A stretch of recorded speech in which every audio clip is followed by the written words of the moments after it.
Welcome to the Essential Libertarians, giving you the tools for self governance. We have a ton of people here today. We have Keith Preston from Attack the System, understanding all forms of anarchy and how they work together. We have the Appalachian Anarchist. We have Rose, patron saint. And we have Insanity is Free of Anarch Unity. Same with me, and also Agorist Nexus and the Free Thought Project. And Noah, who's the CEO of Anarcho Monarchism and knows that space is fake and that anime is bad. Nah, space is good. Anime is fake. All right. I actually going to hand it off to one of you guys and just listen in because I'm not real well versed in this topic, All to right. be honest. So the term woke originated in the 60s, if I recall correctly. I don't remember when this piece was done, but it was done by William Melvin Kelly. If you're woke, you dig it. And basically, what it's about is the steady co-option of Black culture at the hands of like a white culture that did not want to let go of slavery, of segregation, of all this shit, right? So basically, the terms were the trend noticed was that the terms were acceptable to be used by white people for their purposes, like either degrading a term for the purpose of like, you know, subordinating the Black person to the white person, culturally speaking, or by co-opting the term so that it was acceptable for people of another culture to use that term, but not Black people, who were still viewed as lesser. In this like sort of scope, the thing was basically the article, "If You're Woke, You Dig It," which is available in its entirety on William Melvin Kelly's Facebook page, in an archive that you can access. Like, in fact, I can probably share my screen. The article here is available in its full context, and if you read the article, it's very good. The article is all about like the co-option of this term, of these terms, like jive, um, fucking all these terms that were sort of co-opted by a more sort of European American, like Anglo-American establishment, as it were. And basically, this is foundationally agreed with by people like Friedrich Hayek. The Road to Serfdom has an entire section about how changing the language and co-opting the language can be a component of controlling a society. So it's not like you have to be super lefty to agree with this on like a mentality level. You just have to understand that culture, that politics are downstream from culture, and if you can control culture, you can therefore control the politics that are downstream from that culture. I shared my screen, and as you can see, the article is available in its entirety right here. Um, and the article is very good. It's like very short, something that anybody can read. And if you wanted to accept my screen share there, people can pause the video if they're watching this either live or afterward and read the article. But basically, the article is entirely available here. So 1962. All right, cool. So basically, if you read this article, you're going to get a much better idea of how the term originated. Now, are there people these days who are using it to describe things that aren't Black? Absolutely. But that's also fine because like Black culture itself was one of the oppressed minority classes in America, and the fact that other oppressed minority classes are using the term now is not actually a problem, especially if they're intersectional and don't disrespect the origins of the term. And also, the term has broadened to not only like cultural like concepts, but also political and socioeconomic and all this concepts. The term really saw like a resurgence during BLM, um, and the Black Lives Matter protests were using the term to describe like understanding systemic racism, which absolutely exists. And anybody who says it doesn't is a fascist ghoul. Um, They've yeah, well, I said what I said. The entire idea is that there are systemic problems, and that encountering these systemic problems, especially on a cultural level, is how we can understand things through the lens of generational power growth. And the like generational power growth uh, allows us to understand how certain institutions have been built against certain people. Now, there are certain people who use this term in bad faith. Absolutely. But most people who like, you know, people identify as woke do not self-identify as woke. That's a term that the right wing loves to use against people. It's not a term that most people will self describe them as. Most people don't have in their bio somewhere woke. Most people don't say, I'm woke. Most people don't like come out with those words because it's not descriptive of anything, especially these days.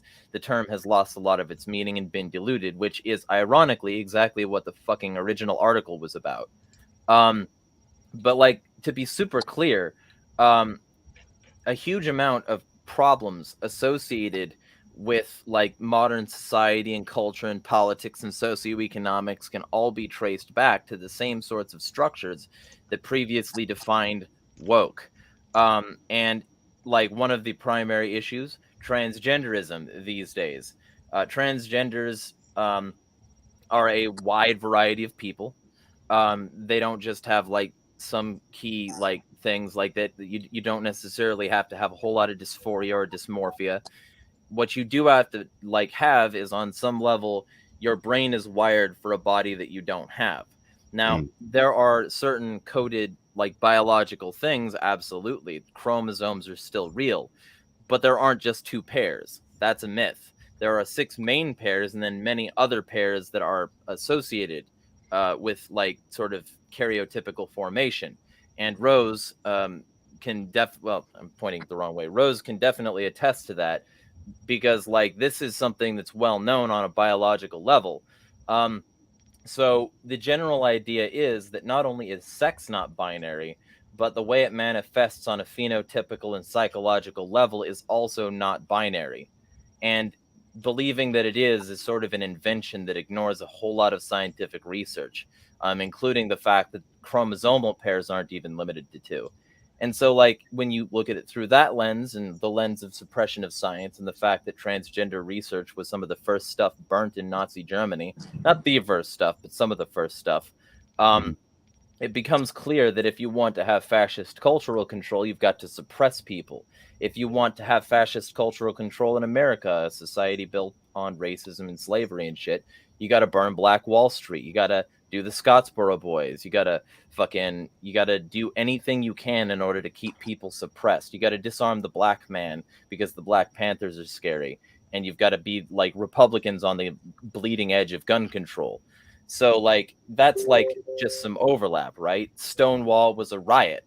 mhm. The idea that like LGBT people should just go quietly into the night and accept their fate as like suppressed in the most liberal society historically is something that they view as ghoulish and a direct affront to their person. But Hey, culture is mind if I also interject? like opposed to them, and it's like it's true with like racially coded language with immigration. It's true with like um religiously coded bullshit where Christians and Judeo Christianity are the only acceptable religions. And in fact, in many places, without pledging fealty to Israel, you can't even get certain positions. So, like, the Mhm. ultimate truth here is that woke is extremely valuable on a systemic level to understanding. And people who don't want that, like, understanding understood are often directly benefited by the preservation of current structures. And when you look at it through this lens, anarchists and libertarians both should try to at least like understand the systemic issues that would cause somebody to try to be woke, meaning aware to it, awake, not asleep to the stimuli around them, to the culture that exists. And in fact, Libertarians try to say that they're red-pilled, which is a different way of saying woke. The different thing is that, like, when you're saying that you're awake in that way, you're saying it with a whole bunch of loaded shit against it. And everybody thinks they're woke. Nobody doesn't think that they have some sort of special access to a different perspective. With very few exceptions, people are going to say that their perspective has some level of enlightenment over other people. So it's not like woke and anti-woke are even really functionally a thing, even in the mind of an anti-woke person. The anti-woke person just thinks that they're woke to what woke really is. It's like nobody actually, like, fundamentally and functionally opposes it. They just think that their way is better, that they are more alert, that they are more aware, that they or in the terms of anti-Semites, like anti-Jew motherfuckers, they are pattern recognizers. Or the, like, people who talk about despite statistics, those are pattern recognizers. They still say the same thing about their particular thing. They just say it for a different reason and for a different desired outcome. So the idea that anybody doesn't think they're woke on some level to a thing that other people are asleep to is absurd. There's plenty of, like, I'm aware and you're not on all sides.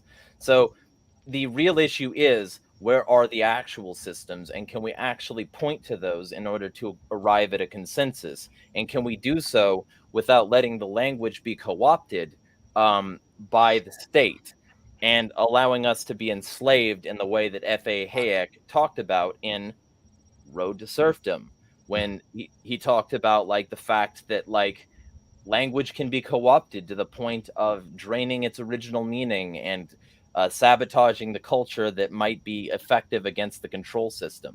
So, like, that's my point. We need to understand that this is an issue that everybody cares about. The difference is whether or not they want to be honest about their hand in it. Okay, so I have a few questions then to properly assess this. Because when you guys were talking about woke, I don't know, like, say woke or red pill, because like terms get you thrown around so much that sometimes, they mean so many different things. So there's a metal band I like. I'm sure you got put the song in. It's by Rammstein. It's called "We're All Living in America." Now, I don't know if that necessarily counts as woke or anti-woke, but basically, that's woke as fuck. But go ahead. Okay, yeah, because essentially they say we're all living in America, and I love the line Coca-Cola sometimes war, but there's a part of the song where he said, "This is not a love song. I don't speak my mother's tongue," and he has a bunch of Indians dancing around the thing. So I can be cool with, on that side, saying, "Hey, globalization is not helping a lot of people," but I would never get mad at like a white person or a Jewish person if they say I want to wear a wave a Palestinian flag or a kifa or anything like that. And I don't necessarily think that, say, somebody wants to wear or somebody wants to display some kind of like, okay, I want to wear a like, Mexican sombrero or Chinese, outfit or anything like that, or whatever it is, something of another culture that you should get on than that. It just, to me, I guess my version of this is saying, hey, I agree with what Rammstein's saying, but I want people to have the freedom to dress and act how they want, provided the property owner, if there's private property, or the commune they're in is cool with that. So I don't know what you think, Jeremy. Well, I think Rose wanted to say something about the biological thing. Just what about, like, you want me to comment on the idea of biological sex being a spectrum? Because, well, okay, that's the idea that biological sex is a spectrum that's on the same level as saying that the number of chromosomes we have is a spectrum, because chromosomal disorders such as Down syndrome exist. Well, no, it's not a spectrum. There are, of course, situations where, say, someone can have two X chromosomes and one Y, or, XYY. However, that's not to be confused with gender identity, which is separate from biological sex. So, for example, you can have a person who is, biologically male, but there are situations in which, for example, testosterone doesn't cross the blood-brain barrier efficiently, so their brain does not masculinize, so they have what is essentially the mind of a woman, but the body of a male. So I think that's likely one of many mechanisms by which a person can have a gender that's not in line with their biological sex. However, I think this current narrative that sex itself is a spectrum is kind of a stupid hill to die on, personally. I think it's bound to lose, and it's stupid because sex and gender are different things anyway. So why are we wasting time arguing over sex? Mm-hmm. Well, what I'll say in that regard is, first off, I reject the idea of biological male and female for that reason. Because if testosterone is being suppressed to the extent where the brain will not masculinize, then that is a function of biology, and they are biologically female. Not if the rest of the body has, though. If the rest of the body has masculinized, that's again, you can have the body of a man, but not the mind of one. Well, I think that would be largely up to the psychology of the person in question, and there's also there's challenges to dimorphism as well in this way. Like, for instance, I forget what her name was, but she was an Olympic runner, she was blowing records out of the water, and eventually what they found out is that her serum testosterone levels were actually pretty high. Mm-hmm. And despite having a fully functional set of ovaries and a womb and a vagina, breasts, presenting woman, she also had a fully formed set of testes that never descended, and so they disqualified her, despite being female, presenting, assigned female, feels female her whole life. She was disqualified because of certain hormones. So it's possible to be both biologically male and female, and it's also possible to be both born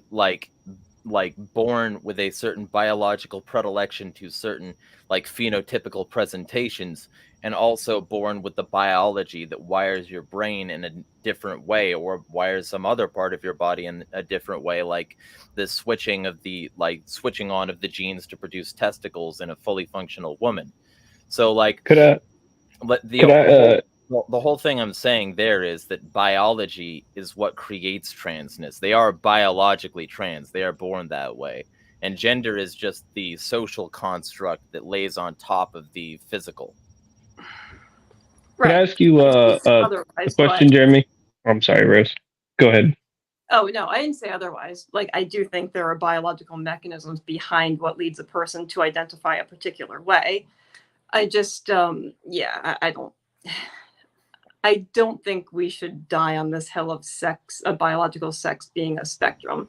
So the athlete in question, do you know, was that the result of mosaicism, or did they list what? Just interesting. I don't remember. Okay. I'll look that up before this is over. Jeremy, I have a question for you based on the sex argument, the biological sex argument, and this is not something that I necessarily support, but I've heard this passed around, and I'm curious to see what your response would be. I have heard some people refer to the idea that any sort of chromosomal or otherwise developmental problems that cause some kind of in-between male and female state for any individual to be similar to saying that humans do not have 2 arms and 2 legs, because not all humans have 2 arms and 2 legs. And there is, in fact, a ignorable amount of people who do not have that many arms and legs. Thus, we cannot consider humans to have 2 arms and 2 legs. I've heard an argument that basically says that saying that male and female doesn't exist because of an outlier of genetic abnormalities is essentially the same argument. What is your rebuttal to that? My rebuttal is that I'm a fan of Diogenes, and when he brought in the plucked chicken to debunk Plato's idea that man is a featherless biped, that when Plato had to redefine it to a featherless biped with broad, flat nails, that was actually good and based. and that having and Continue, sorry. And that having like the discussion of, yes, in fact, humans shouldn't be defined by characteristics that certain humans lack, and we should be more defined by our, place in the species, like, for instance, Homo sapiens. I think that that's a much better way to describe people. I would never say humans have two arms, because that's not true of all of them, and I would never want to. So, like, I don't see the function in saying that, is the point. And I don't see the function in saying that a trans woman is a biological male, other than to invalidate the biology that makes them trans. Oh, well, I'm not arguing or saying that anyone should argue for that. I think that is that's more of an anti the sex argument as opposed to the gender identification, like what Rose was saying.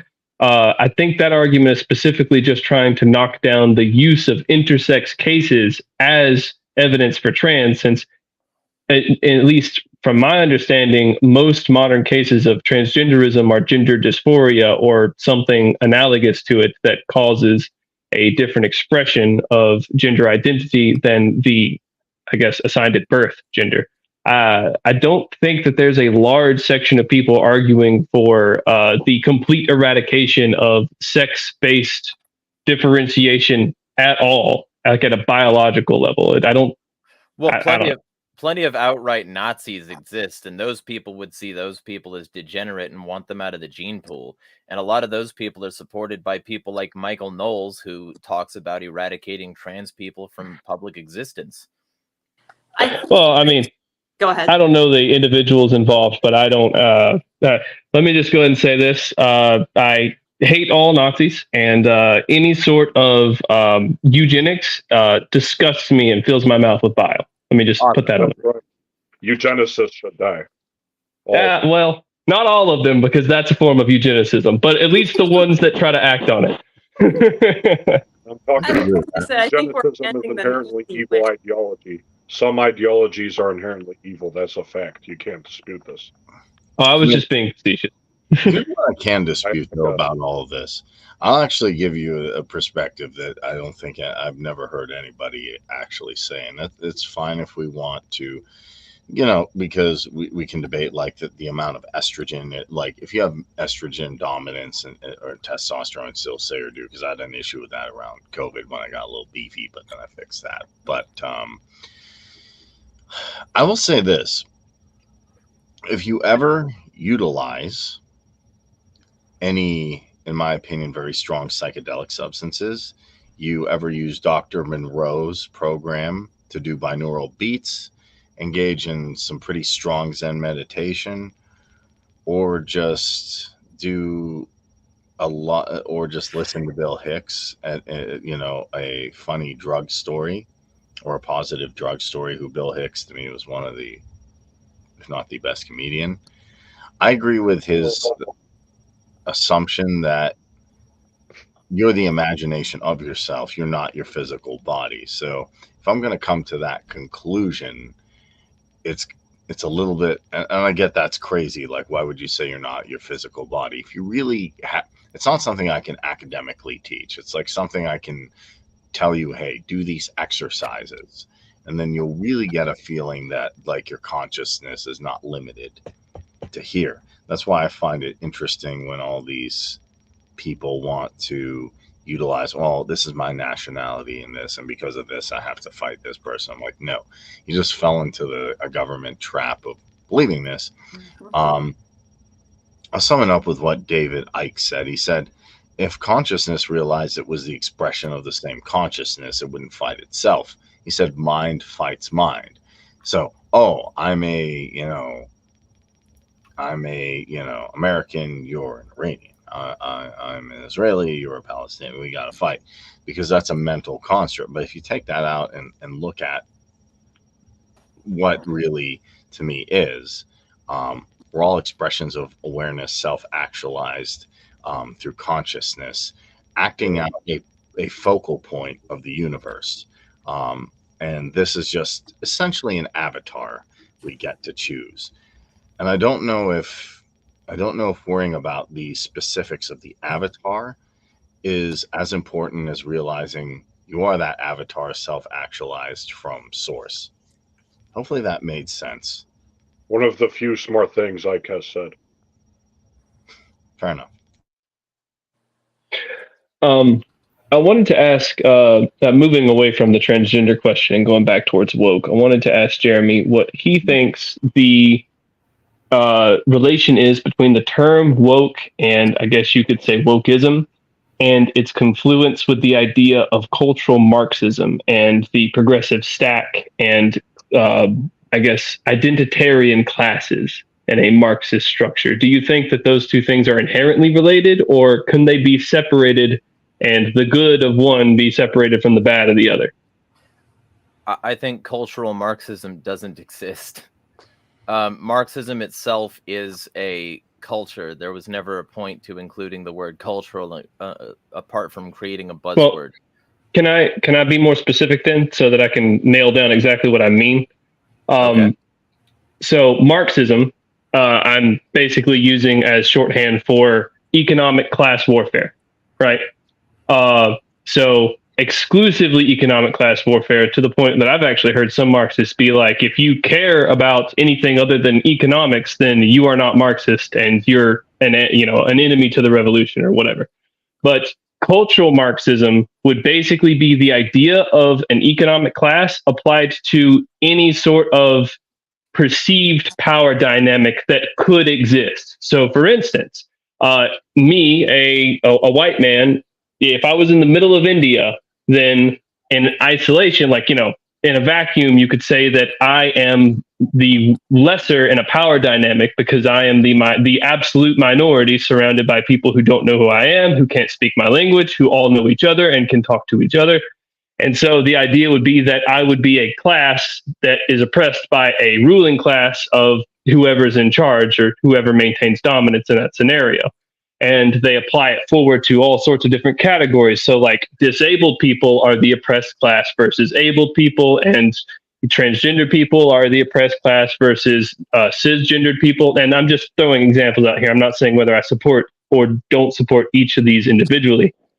But I feel like when you define class as any sort of perceived power dynamic, you allow for the manipulation of that concept to basically encourage statism, because in essence, you've taken any of the breaks of what you can and can't consider a class off of the concept. So now anything we want to be a class can be, and anyone we want to be the enemy of the class can be.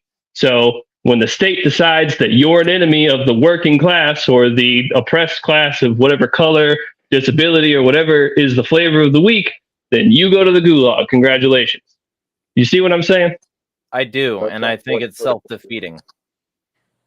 I have Explain. noticed a whole trend with like labeling anything that vaguely uses oppressor versus oppressed dynamics as Marxist or culturally Marxist, and yeah. Because Rose is an agorist. It's imprecise. I mean, well, no, there absolutely is an oppressing class and an oppressed class. Oh, yeah. No, I'm not arguing that there isn't class dynamics.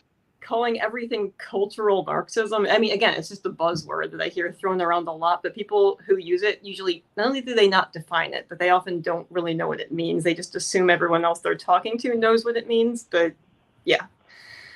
So let me, if you'll just let me say a little bit more, I want to make my position clear.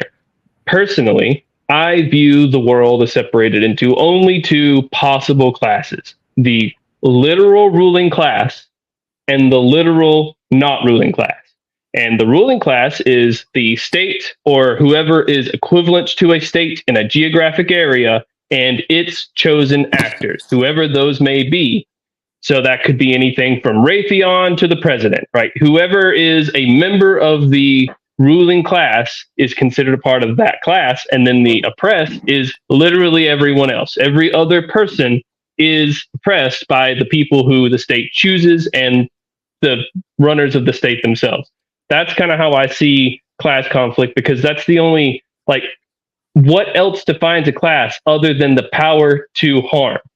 And the state has the monopoly on harm, on violence. Right. Keith wants to elaborate on that point. Go ahead. Well, I know a little bit about the intellectual history behind this. Marxism, the problem with calling something cultural Marxism is that, excuse me. The problem with calling something cultural Marxist is that it's a sly Nazi dog whistle. Well, that's kind of an overstatement as well. But no, Hitler used the term cultural Bolshevism. I'm familiar with. I mean, Hitler could use a lot of terms. But he used the term to specifically convince the German public that Jews were behind communism. Well, and I denounce that. What Marxism actually is, Marxism is not just a political theory. It's an elaborate body of philosophy that's rooted in this concept called dialectical materialism or historical materialism. A pseudoscience. But one of the core ideas of historical materialism is that the superstructure of a society, and what a superstructure is basically culture and religion and philosophy in the world of ideas and that kind of stuff. The superstructure of a society is determined by its substructure, and the substructure is the materialist base. And the materialist base is just a more complicated way of describing the economy, or what they call the mode of production. That is how people make their living. So Marxism is a materialist philosophy because they believe ideas are an outgrowth of material conditions. Now, that's an inversion of a lot of classical philosophy, because if you go back and you look at a lot of classical philosophy going all the way back to the Greeks and up through the Christian era and on into the early modern era, on up into Hegel and people like that, you see that they have this idealist view of culture, where they think, well, what shapes culture is thought. The way that people create culture is how they think. But Marxism inverts that. They say, no, the way people think is shaped by material conditions, meaning that, for example, an argument they would use to justify this is they would say in the earliest forms of human culture, which are these very prehistoric cave paintings that we found, what we see in some of those cave paintings are things like, depictions of what looks like a buffalo or something, some kind of similar animal. And it appears that there's some kind of reverential, ceremonial aspect of this. They're not just drawing pictures to draw pictures. But in some of these very early cultures, you have this animistic view where they worship animals and stuff like that. But the Marxists would say it's not just because they thought it would be cool to worship animals. It's because they were dependent on animals for food, right? Therefore, animals become the focus of their religion because that's the source of sustaining life. Also, the earliest pagan religions, they tend to be cyclical, and they're cyclical because the religions follow the pattern of the seasons. And then the seasons are important because these are agricultural people. So you've got to be in tune with what's going on agriculturally. Otherwise, you're not going to have food, right? So that Marxism justifies its theoretical framework on this basis. They say, culture, ideas, philosophy, religion, morals, ethics, ideals, these things are an outgrowth of material conditions. They're not abstractions that exist in someone's mind. They are rather a manifestation of something that's more basic. That's Marxist theory. Now, Marxists think that material conditions shape culture. Like they will say that a one particular mode of production, which just means economic system. That's just a fancy way of saying economic system. One particular economic system will exist for a while, and then you'll have some kind of change either in the environment or the climate or technological innovation or something like that. And as a result, you switch to a new mode of production or a new economic system. But then when an economic system changes, the superstructure of the society changes to reflect the new material conditions, and you'll see a change in the ruling class, like who the ruling class is. And the ruling class for the Marxists are those who control the means of production within a particular mode of production. So that means that in historic societies, the ruling class is whoever controls the land. That's what it amounts to. In early modern, industrial societies, it's whoever controls the factories and industrial machinery. You know, in our society, it's whoever controls the, you know, technological apparatus that makes the society work, whether it's the, you know, the social media companies or financial institutions or whatever. That's the ruling class, according to the Marxists. And then the Marxists believe, what the Marxists believe is that the dominant ideas in the wider society are reflective of the material conditions of the society. And you can see elements of truth to this. I think where the Marxists go wrong is that they're a little too rigid with some of this. You know, I tend to think ideas and material forces are kind of a push-pull. I'm more in the Weberian camp than the Marxist one. They often reject spiritual truths and stuff like that. Well, Marxism is not spiritual; it's materialist. Right. And also, they believe in historical directionism, where they think that you know, history has a script effectively, and it follows a rigid, or at least somewhat rigid, metastructure that can be identified, which is ignoring the fact that 90% of history is things we'll never know, done by people we've never heard of who are dead now. We don't know what happened. We just think we know some of what happened in certain places. Well, the ironic thing about that is that Marxists have this linear view of history that's essentially Christian and Jewish. Like, that is derivative of the Jewish and Christian apocalyptic world. Well, technically, it probably goes back to the ancient Persians, but I mean, you know, for all practical purposes, it's a Judeo-Christian concept. Pagan religions have a cyclical view of history. There's actually an interesting book on this that came out about a year ago by a British academic named Neva Parvati that talks about these various contrasts in terms of historical interpretations. But the Marxists have this weird, it's not weird per se, but it's strange that on one hand they're strict materialists, but then they also have this linear view of history that's a derivative of these older religious paradigms. But as far as the concept of cultural Marxism, it's true that the Nazis had this idea that they could label cultural Bolshevism, and then they would try to say things like modern art and all this kind of stuff that they viewed as degenerate because it's not this classical, you know, Viking model of art or whatever. They would say modern art and things like that are degenerate. And of course, they would blame it on communists, and then they blame the Jews for communism and that kind of stuff. But nowadays, when people are talking about cultural Marxism, even people who use that term derisively, they're not necessarily talking about that per se. They're usually not that extreme. They're usually talking about the influence of what might be called neo-Marxism. And there are brands of neo-Marxism, like they're derivative from like thinkers like Antonio Gramsci, or the Frankfurt School. That would be Theodor Adorno, Herbert Marcuse, Max Horkheimer. And what some of these thinkers did, the work of these thinkers was interesting, because what they actually did was these were thinkers that started out as Marxists, but then they went back and said, well, wait a minute, we don't necessarily think that material forces are the only thing that matters, or economics is the only thing that matters.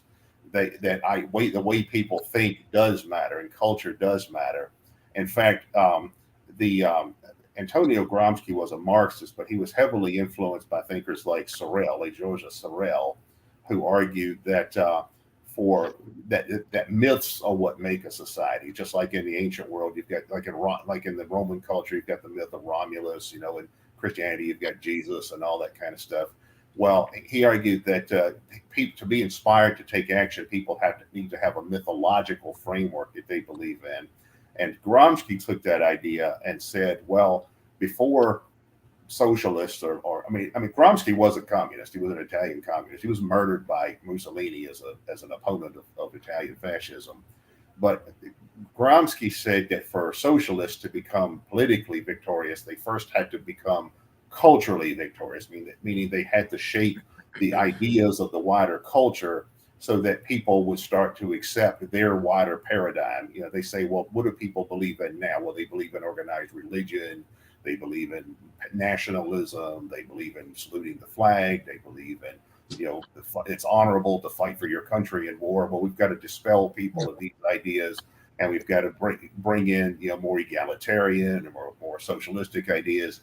And the Frankfurt School is somewhat similar, because they started off fairly similar to Gramsci. They were thinking about the influence of culture on the way people think, moving away from this raw materialism of Marxism and bringing in the influence of not only Weber, but also Freud. Like they were big on studying the psychology of crowds like Gustave Le Bon and thinkers like that as well.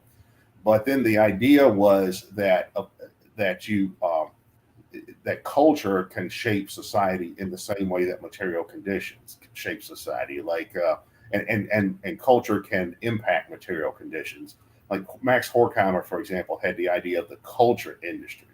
And what he argued is that it's possible to manufacture culture as a material enterprise. And what he would do is point to the rising commercial culture of that time period, where you start to see massive department stores and you start to see modern advertising and gaudy billboards and that kind of stuff. And you can look at modern advertising and see how that's the same way. I mean, things like algorithms just on YouTube and that kind of stuff. I mean, what that's set up for is to create demand. You know, it's not merely that manufacturers or merchants or industries or whatever are saying, okay, well, there's a lot of people out here who want this, so let's just provide it to them. Instead, it's more of a matter of let's create our own demand. Let's create our market. Let's not just satisfy the market demand. Let's create the market. So a lot of the so-called cultural Marxism is rooted in that. It's rooted in the way in which culture shapes material conditions. But then with critical theory, nowadays you hear a lot of people lambasting stuff like critical race theory and all that. But what all that is critical theory was developed by the Frankfurt School as an idea of simply critiquing existing institutional power arrangements. And they were among the first to extend that away from things like social classes and towards things like race or gender or these other categorizations where historically you see these social hierarchies that involve some sorts of oppression or subjugation or exploitation and things like that. And then subsequent generations have picked up on all that and ran with it. So like in the 60s, for example, during the New Left period, there was a whole lot of people that would go back to say the 20s and 30s and dig up Gramsci and the Frankfurt School. And some of those people were still alive back then. But and then they created this framework that became like the basis of modern critical theory, like privilege theory was one. Like privilege theory was actually invented by a couple members of the CPUSA, but then it was popularized in academia about 20 years later by an academic named Peggy McIntosh. So there is a such thing as cultural Marxism in this sense, but it's not really Marxism if you're abandoning materialism. Once you abandon economic determinism, then you don't really have Marxism. What you have is neo-Marxism or some sort of derivative of Marxism or something of that nature. It's kind of like the difference between modern Christianity and historic Christianity. Like historic Christianity, well, you have to literally believe Jesus Christ rose from the dead or something like that. And a whole lot of more liberal Protestants and all of that today, they don't really believe that anymore. They say, no, the Bible's a collection of nice stories that are, provide moral and ethical inspiration and that kind of stuff. And that's kind of what cultural Marxism is to classical Marxism, and which is also different from Leninism, which is a whole different animal. But a lot of the people today who talk about cultural Marxism are just absolute morons. It's like I think this guy, Ted Cruz, the senator, I believe he recently published a book on cultural Marxism or something. I haven't read it. Oh, Lord. I can only imagine what illiterate dreck it probably is. I mean, when right-wingers talk about cultural Marxism, they're just talking about forms of entertainment with themes of social justice and egalitarianism. Exactly. But basically, whenever I talk about wokeism, what I am meaning when I say that, at least, and this is basic, so I am a bit of an iconoclast when it comes to these terms and how I've learned about all these subjects. I don't know people. I know ideas. I've read books that are decades old and I do research, but I don't keep up to date with modern politics very much because I hate it. It makes me want to, go outside with some hot dogs. But I see wokeism as basically the idea that if you disagree with critical, or not, I won't say that, essentially what he just described, if you disagree with any of that stuff on the face and in public, then you should be ostracized. That's essentially how I see the modern, I guess, culture war of wokeism. And I think that's why it has become such an antagonistic subject for people on the right of any persuasion, because it's essentially, if you don't take this entire basket of couched ideas and concepts and principles that you may or may not agree with and just accept it whole face, then you will be ostracized. You'll lose your job. You won't be able to do anything, and you'll be called a Nazi and a fascist and everything else for the rest of your life. And I don't agree with that. And I feel like that is ruining normal people's lives. That's the thing. Like, in my understanding, woke just meant, like, aware of systemic injustices, along the lines of, race or sexual orientation or gender identity. However, nowadays, most people associate it with the obnoxious social justice warrior types. So when most, say, my libertarian friends talk about wokeism, they're referring to, like you described, the type of person who will try to get you canceled for, expressing the wrong opinion, or which can just mean an opinion that deviates slightly from theirs, or not being fully on board with something. So I think that's why it's become such a buzzword, and that's why there's so much backlash against what is perceived as wokeism. Exactly. Well, there's a lot to do with that, because first of all, in virtually all human cultures, people want their value system to be dominant, and then there's a tendency to shun people who have a different value system. And that's not unique to woke people. Like the people that today get called woke, they used to call them social justice warriors, and before that they were called PC or politically correct. And this goes back a good ways. So it's nothing new, it's just terminology changes over time. But basically, yeah, like Rose was saying, it's thought of as like sort of a mindset that's almost like being a Jehovah's Witness or something, where it's like, if you don't, kind of cultic, where it's like, if you don't believe in our philosophy to the nth degree, then F you and you're out of the club, and by the way, we're going to come after you. That I think that's what people object to. But here's an important point. It's like, whenever I read conservative or right wing or whatever critics of woke or political correctness or social justice warriorism or whatever, the problem is most of them have a very surface level understanding of what that is. Like they a lot of them think woke is communism, which is just absolute bullshit. Most woke means you're not a big people are not communist. Right? Most woke and they're fascist hypocrites. Yeah, they're basically liberals and fascists and communists all at the same time, according to No. Like I'm saying the people who use the term are fascist hypocrites, because, like, if you want to talk about, like, for instance, okay, I'm not saying you're like this, Appalachian, but what I am saying is that for every motherfucker that says that if you disagree with what you would probably term to be woke orthodoxy, you should be fired and pilloried and ostracized and shit like that, and lose your entire life and livelihood and blah blah. For everybody like that, there's another person calling an LGBT person a groomer who isn't. There's another person saying that communists who supported Palestine should be expelled from Harvard. There's another person who says that if you have a rainbow flag outside your business, it's justifiable to beat the fuck out of you. That like, whether or not this is the case, the next Benedict case, there's people in my mentions that you can look at that verifiably say, well, if she wasn't causing controversy, if she wasn't, if they would just let kids be kids, motherfucker, this kid cannot be a kid anymore. Because, because they're dead. Think someone caused her to, they think she was being manipulated into identifying in a particular way, and that caused other people. Well, if the current information is correct, like it caused people to attack her. It's ridiculous. What's this about? What's the backstory to this? Next Benedict, like, there's conflicting stories, but the original story from parents is that there were severe, like, wounds on their body, and they got into an altercation at school the day before. The ambulance was not called.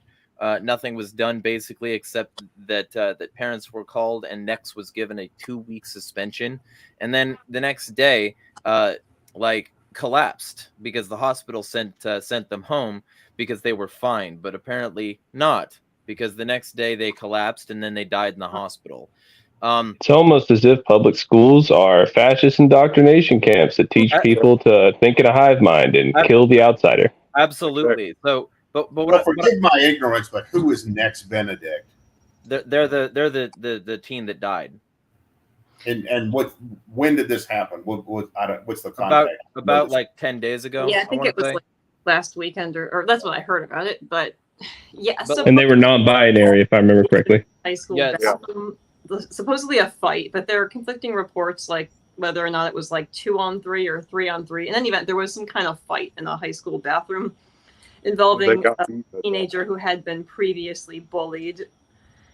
Yeah, and that's what I'm saying. Like there are, for everybody who says that if you don't accept woke orthodoxy, you should be cast out, there is somebody who endorses the brutalization or the firing or the cancellation or the bankruptcy or the whatever of the people in the woke orthodoxy as defined by the anti-woke.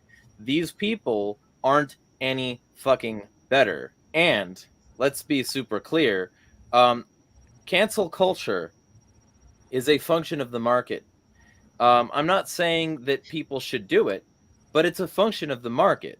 It's the exact same thing as, for instance, boycotting an Israeli product or service because you don't like the genocide in Gaza. It's the exact same functional thing. So when you get down to brass tacks, you end up with the idea that woke people control so much that they can just demand that somebody be cast out of the world because they did not adhere to the orthodoxy, is manifestly like inadequate at addressing the whole situation.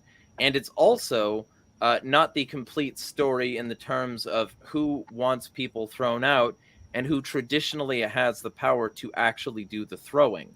Because Nazis burning transgender research and murdering a bunch of people because of their like ideology or their sexuality or their race or their religion or their whatever, that is a much more serious form of cancel culture than anything that Huffington Post could dream up.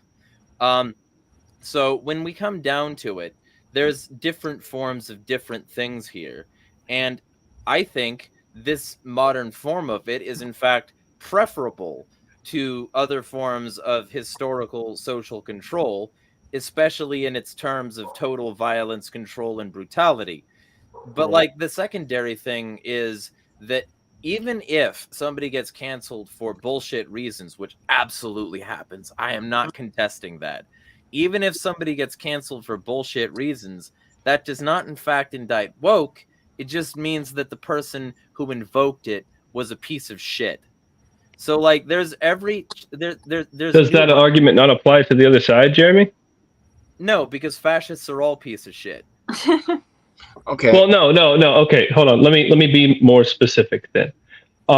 So when you say that the other side does it turn for turn, then the woke side, and again, I'm approaching this from a top-down angle, not a left or right angle. I don't prefer a side. I don't preference either side. But when you say that the right does just as much of the things that are bad as the left is accused of doing, is that not the exact same argument? I phrased it woke and anti-woke. I believe that a lot of the people who identify as woke are pink capitalists who use branded imagery and a bunch of co-opted struggles and performative wokeness that isn't actually addressing any real social concerns and providing any real justice. I believe that there are a whole lot of people who claim to be woke who are in fact very much not woke and stuck on the like auth-right paradigm. Like, for instance, Amazon like running a Black Lives Matter banner. I don't fucking care that you ran the banner. Like, stop supporting the U.S. military and intelligence industrial complex and storing their data, you fucking Stop hacks. exploiting black workers. Stop taking tax dollars.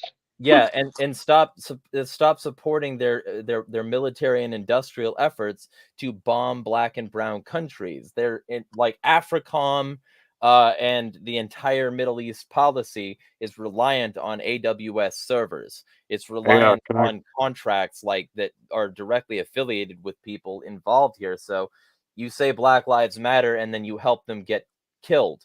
Fuck you, Yep. Amazon. It's that sort of thing. Remember Woke is Christopher not just Smalls. left wing. Go ahead.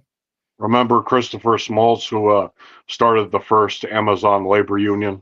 Yeah. And Bezos said that he's not a very intelligent man, which could be interpreted as a racist dog whistle. Yeah. Yeah. That's another reason why Amazon using co-opting Black Lives Matter is bullshit. Yeah, like put a what banner you're saying up. is they're not actually progressive like they pretend to be. Kind of No, like and Starbucks. No, and in fact, I have Vulture capitalism is inherently conservative. Yes. And I have an entire book that I've been slowly like picking through, but it was given to me by a professor I knew, and I'll be picking more through this and giving like a thorough review at some point. But there are plenty of illiberal leftists, and there are plenty of people who are additionally like, you know, not even on the left because they don't espouse like leftist ideals. The whole point of leftism is that it's supposed to be in opposition to the establishment. The original leftists were anti-monarchists on the left side of the chamber in France. Right. So the whole purpose here of a left-right power analysis should be to understand like the current conditions and try to subvert them in some way. That's the reason that the people in like the communist movements were against the actual modes of production being in the hands of certain isolated individuals, because they felt that created the material conditions which created the overarching structure. And that is fundamentally like the thing at play here. Like Amazon is evil to black and brown people and primarily to all people. Yeah, okay, but that's like saying all lives matter when somebody says no. When I say when I'm saying that, I'm saying because they take a single tax dollar, every single thing they do is just as bad as the state that pays them. Right. So it doesn't matter who they're killing at the moment. The state is the absolute evil, and they are its pawn. So they are evil. They're part of the state, and they're primarily targeting non-white people. Yep. And so, like, when I bring this up, like, what I'm saying is that, like, if Amazon wants to say Black Lives Matter, they should mean it, and they should put their money where their mouth is and their servers where their servers should be, and say, I'm not going to store data for a state that oppresses black and brown people. But they're not going to do that because they like money, and it's really not about saying Black Lives Matter or meaning Black Lives Matter. It's about, you know, using the branding. It's about, I have a rainbow flag, so I support LGBT people, even though I support X, Y, and Z bigots. It's just hypocrisy. So these people are still on the authoritarian right. They're not leftists. And the reason I brought that up is because I didn't bring it up in a left-right version either. I'm saying woke and anti-woke are often branded slogans used by people who don't actually fundamentally mean it. Well, the context issue is really important. Like, you've raised a lot of issues about the context, and I think that's really important because, like, you know, getting back to like the conservative view of anti-woke, you know, they a lot of conservative intellectuals, they'll talk about stuff like the Frankfurt School. Well, I don't know, some of the more lowbrow ones will, but the more serious right-wing critics of woke, they'll talk about the Frankfurt School, or they'll talk about postmodernism, or they'll talk about Foucault or privilege theory. They'll go down a long list of, you know, all these historic intellectual currents that feed into, you know, the woke paradigm, broadly speaking. But what happens is that they end up acting like that all of these ideas really have taken root in society and become the dominant paradigm, when in fact what we see is really sort of a caricature of them. Because, like, if you look at Gramscianism, you look at the Frankfurt School, you look at privilege theory, you look at intersectional theory, You look at critical race theory, all of these many other things like that. There's a lot of stuff like this. What you could it could be argued that those are streams that flow into the woke ocean, right? But they're not the ocean itself, and they're not the ocean bed. What happens is that you have an institutional co-optation of all of these intellectual currents, and the co-optation takes place for a range of reasons, cultural, demographic, generational, technological, etc. Mostly for profit and power, though. Well, and just adapting to changing social conditions as well. But what we end up seeing is a caricature of all of these different ideas. For example, there's a meme that I've seen circulated on Facebook and places like that, where you have a plane with a rainbow flag painted on it, and the flag is dropping bombs. Right. Well, that's what wokeism, capital W, is in practice. Woke Incorporated or whatever. It's the co-optation of these ideas by imperialism, or by capitalism, or by the state, or by the wider ruling class, or by institutions, in a way that creates a caricature of the actual ideas. The CIA running ads saying we're diverse. Yeah, fuck you. I don't care that you're diverse. Well, that's a long-standing practice. If you want to know more about that, Google the Congress for Cultural Freedom. That's a CIA front group. It was like a supposed leftist group that was a CIA front group created way back in the 1950s. And it was literally the CIA left. That's kind of how we got the neocons, these people that later became the neocons, like Irving Kristol, the guy who coined the term neoconservatism to describe his ideology. He was one of the directors of the Congress for Cultural Freedom. But we're bombing brown countries to spread liberalism. Yahoo, ye all. Yeah, right. But what that is the modern incarnation of what used to be called the white man's burden. Like if you go back and you read old literature from like the early modern period or from the 19th century, from the era of colonialism, what you've typically found was, European intellectuals did not say, well, we're going out and invading, Africa and Latin America and Asia and conquering those people and subjugating them and enslaving them. We're not doing that because we just want their shit. We're doing it because we're bringing them civilization. We're bringing them the European Enlightenment. We're bringing them Christianity. We're bringing them the virtues of our superior culture, and the specifics of it varied. Like initially, it was more about they would use Christianity. We're saving their souls. This is missionary work. The conquistadors are really just missionaries.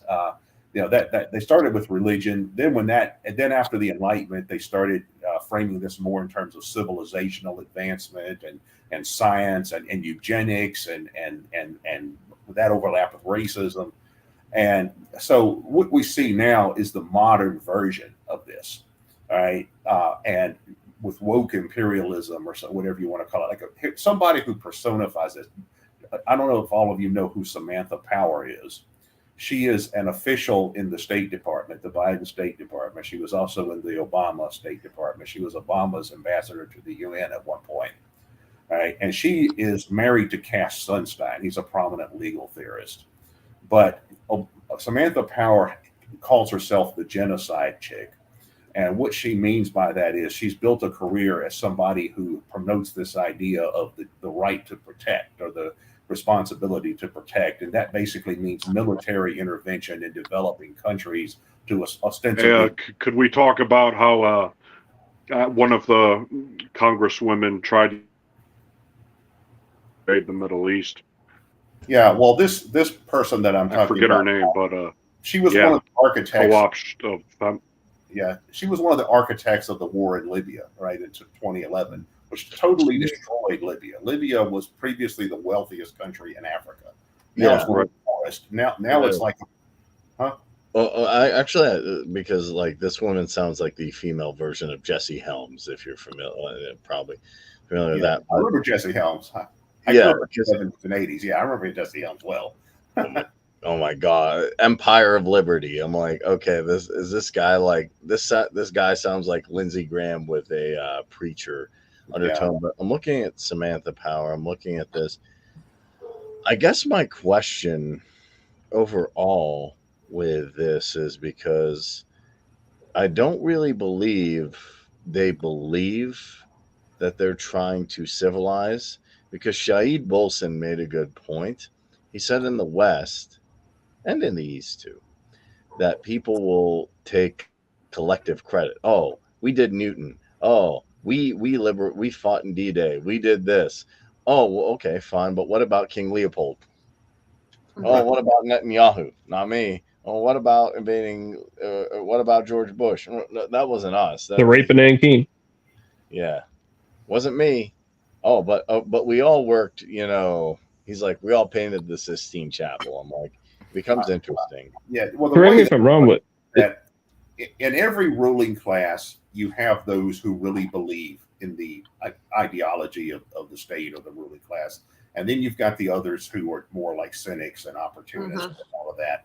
Those tend to be the ones that get to the top the easiest. Which one was Henry Kissinger? Like what? Which one was Henry Kissinger? Oh, he personifies the latter category. He epitomized the ruthless Machiavellian opportunist, who's only about personal power and aggrandizement. I mean, in fact, he even said that in some of his more obscure writings. Like Kissinger was initially an Ivy League university professor, and then he became associated with the Rockefeller family as one of their foreign policy advisors, and he was also a friend of Bill Buckley, and that's how he got into Republican Party circles and became an aide to Richard Nixon and all that kind of stuff. That's the backstory of that. Yeah, but in one of Kissinger's writings, he talks about that. He said, my job is to assess the interests of my constituency and advise them accordingly. And by constituency, he meant the ruling class, meaning my job is to identify what is in the interest of the ruling class and help to formulate policies of that type. It's interesting because Kissinger was Jewish. He was a German Jew who was a refugee from the Holocaust. But he wanted nothing to do with the Jewish community. In fact, a lot of the Jewish people would say, well, he's totally turned his back on us.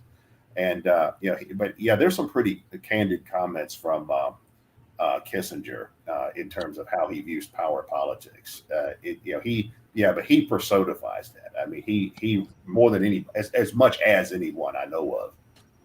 Somebody who really believes in all this stuff would be Victoria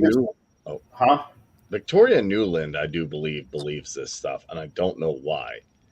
Well, a lot of the neocons have ethnic motivations for their views. A lot of them are really Jewish supremacists, in my opinion. That's how I see them, based on what I know of their backgrounds. Now, somebody who really believes is probably like this guy who's the Speaker of the House now, this Mike Johnson guy. He's a evangelical Christian. He's also a Christian Zionist.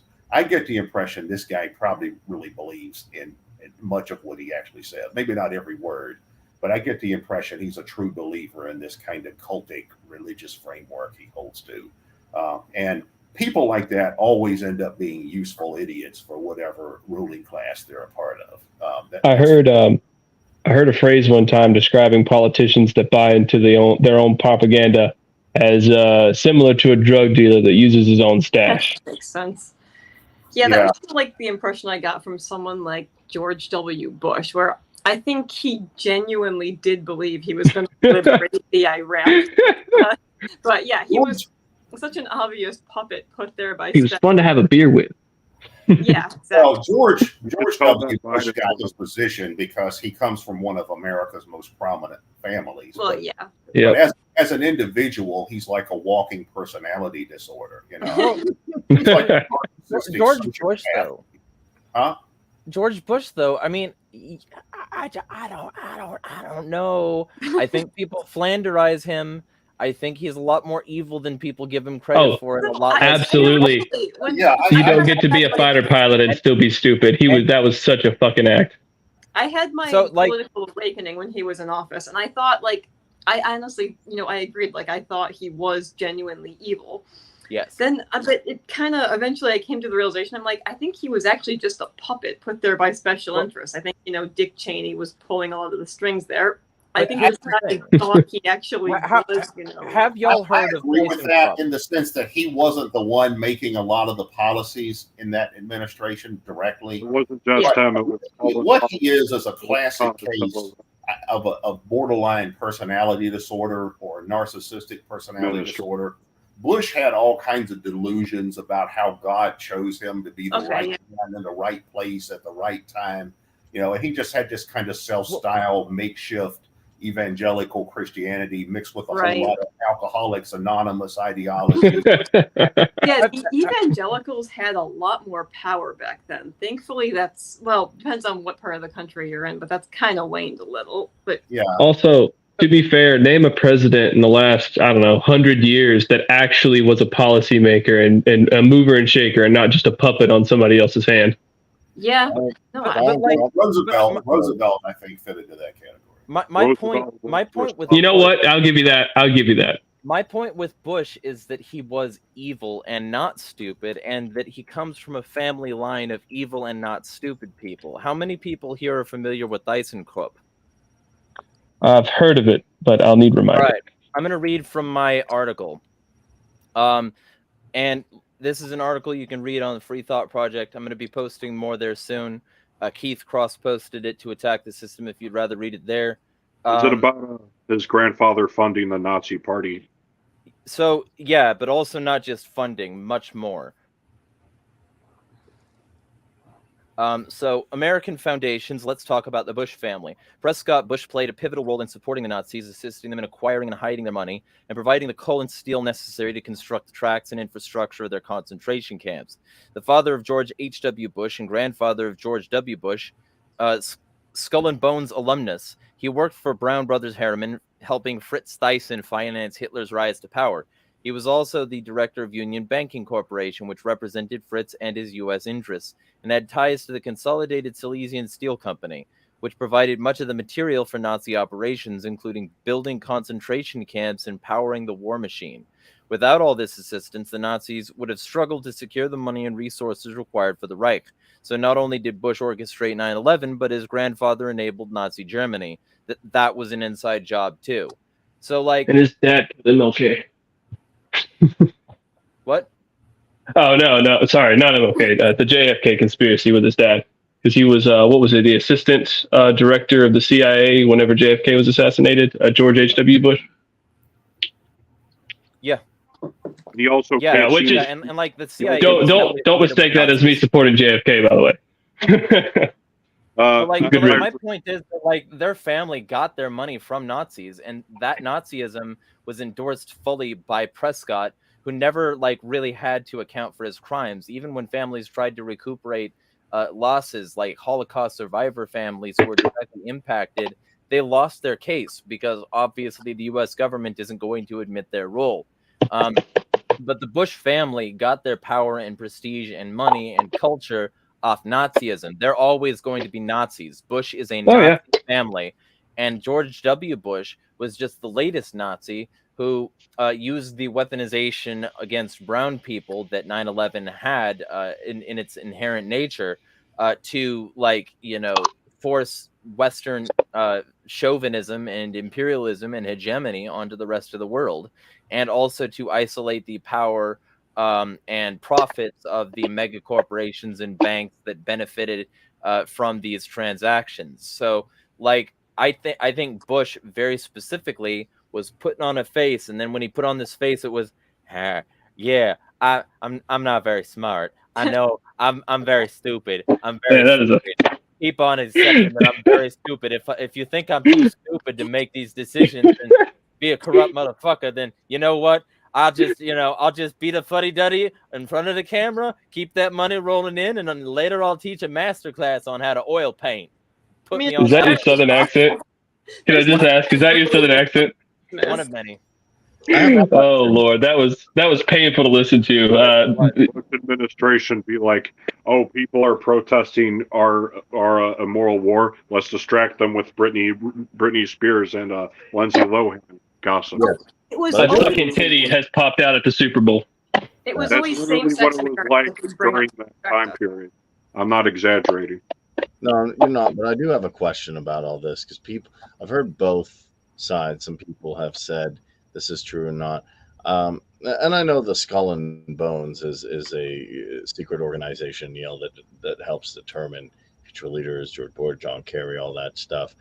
But from what I've heard, Dick Cheney was at like Ron Paul when he was in Nevada called it the Cheney administration, and kind of chuckled. So part of me thinks was Dick Cheney trying to pay off his Halliburton loans and pushing Bush to do it. And some people say no, Bush really was in control, but I feel Dick Cheney was really. Nobody's unilaterally in control. It's all a matrix. Exactly. These things represent Nobody convergence. like A problem with a lot of conspiracy theories is that they tend to look to singular causes for things when big events tend to be representation of convergence of causes. For example, the war, like the U.S.-Israel relationship. Well, there are some people on the far left that say, well, it's all the capitalist conspiracy. That's why America supports Israel. Israel's just an imperialist outpost. The other side of the spectrum said, no, it's a Jewish conspiracy. America's run by the Jews. But it's actually the fact what the relationship between Israel and America is symbiotic. There's a long list of interests that converge to make that relationship what it is. And that was true of the Iraq War as well. Like what happened with that is that you had a convergence of interests. You had the fact that the neocons had worked their way into control of the foreign policy apparatus of the United States, and they had special animus for a range of countries, including those that refused to be incorporated into the Washington Consensus, and including those that were viewed as rivals of Israel. All right, so you also had the military-industrial complex that had to have some justification for its existence after the end of the Cold War. You also had various petroleum interests that were connected to that region, like Halliburton. I think the role of big oil in that war is overstated, but there was sectors within big oil that made that what it was.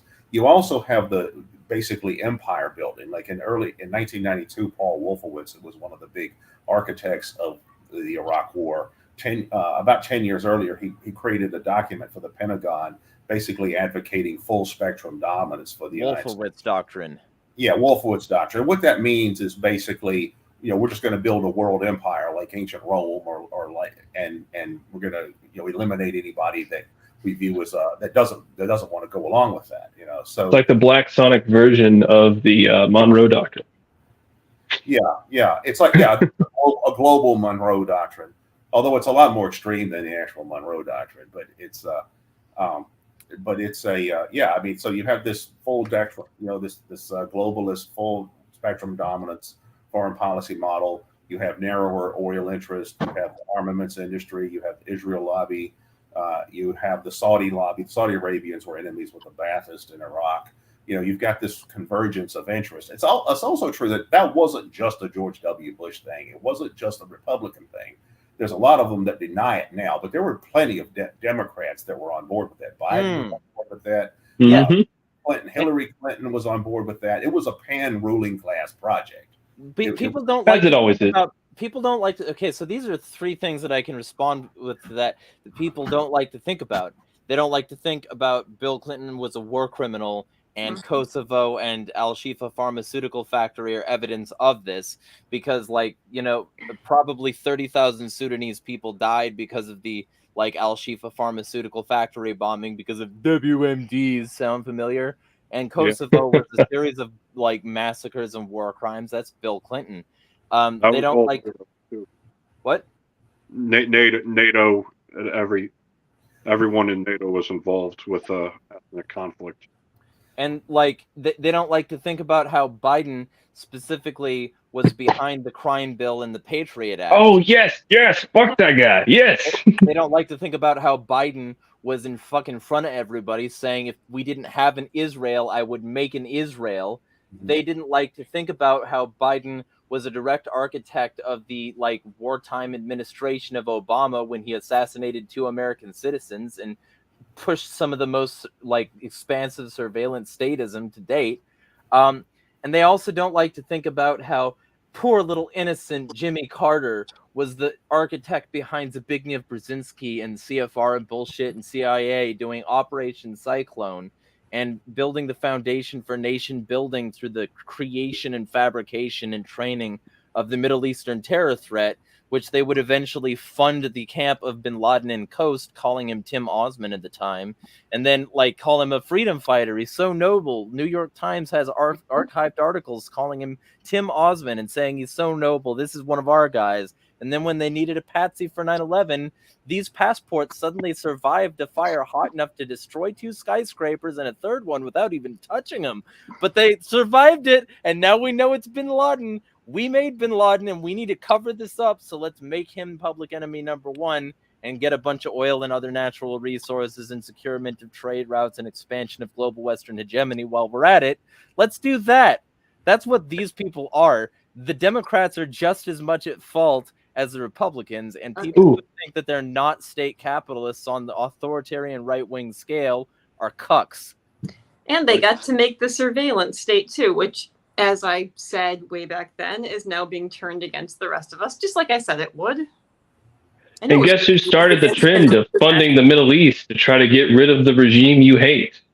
The fucking British in World War I, when they paid the Bedouins to try to fight the Ottoman Empire, and then the Bedouins became terrorists, and they paid another group to fight them, and then we continued on until the fucking America joined in on it.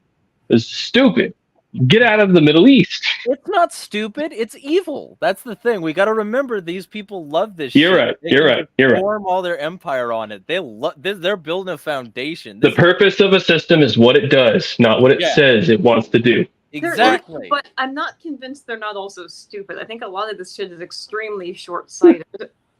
Maybe, but I also think that short-sighted doesn't equal stupid. It just means that these people are impulsive immortalists who try to like find ways to extend their bullshit so that they can get away with this sort of thing. I think that when you have enough money, you don't need to worry about your time preference too much. Right. Hunting is a good word for them. Higher and higher.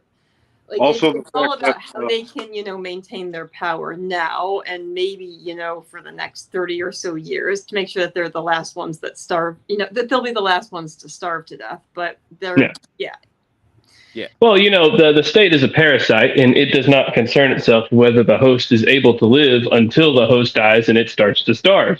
The state will. They are, though. Like, initially, they are a lot more forward-thinking, and then as time goes on, it's all about, okay, well, clearly this is failing. They know it's failing, so they're trying to extract as much as they can while they still can. Mm-hmm. One thing that I do think is important to note, talking about the Bill Clinton and stuff, going back further, I feel like what people don't understand is that there never really is a regime change in America due to the quote-unquote democratic process. Effectively, the way I see it, in the past, especially during like kings and kingdoms and stuff like that, essentially your state had one hand, and that hand had whatever justification for statehood that as a puppet to speak to the masses. It could be the Pope. It could be the divide and right of kings. It could be the fact that we're protecting you from the Vikings. Whatever the fucking justification was, they would always have one, and they only had one because essentially it was the king with a single viewpoint. Anyone else's viewpoint was an exterior viewpoint to the ruling king. But what democracy basically invented was the ability for the state to have more than one puppet, to have two hands so that it can keep you bouncing between and keep the eyes off the man that the hand's attached to. And it keeps everyone fighting each other. It keeps the population blaming, their fellow citizens for... It's a continual spectrum of... Yeah, go ahead. No, it does exactly what it's supposed to do. Mm-hmm. And God forbid a libertarian ever get in charge, because if a libertarian does, then every failure of the state past that will be a consideration of, well, this is what happens when you reduce the government. Oh, yeah. No, God. Fail because everyone's been made so hopelessly dependent on the system that, yes, suddenly removing or reducing the power of the system would fuck people over. But remember, collapse is only one bad week away. Ever. In history, collapse is only ever one bad week away. True. What's interesting is that never actually. I think all the things that people say that will happen under libertarians, people put a utopian view of the state. Oh well, how could you solve every conceivable idea? And then I'm like, well, here's what I think would happen, but there's still be problems. They're like, no, you need to give me a perfect solution for libertarianism. Like, I don't have one. But they're like, well, but we have the state. But the state gives you a subpar solution. So instead of trying to go for a utopian solution, go for something that's actually better. And then it actually does work. But if you say, oh, well, ANCAP something bad happened, like, well, God forbid. I love how nothing bad ever happens now. And Yeah, there's like that meme where there's a guy saying, "Oh, you're an anarchist. We'll solve every single problem right now." Oh, you can't? Checkmate, utopian. Yeah, there's a Rothbard quote that relates to that concept that I like a lot, that basically says that if you could, in reality, solve all the problems that they pose, you're actually making an argument for planism as opposed to free marketism. The point is that people in that scenario are the best ones to solve it, not us in the past. Yes. Yeah, well, and I have a term for that. I call it lifeboating. And the reason I call it lifeboating is because, let's say you've got a cruise ship that's going down, which, I mean, based, because anybody who gets on a cruise ship is probably at least a little defective. But, like, wow. to get beyond, hey, I'm right. If you get on a boat to like be stuck on the same thing and like just like, and it has like all these attractions and all this stuff, and you're just like, you're just mad that you can't go fast, Jeremy. We know.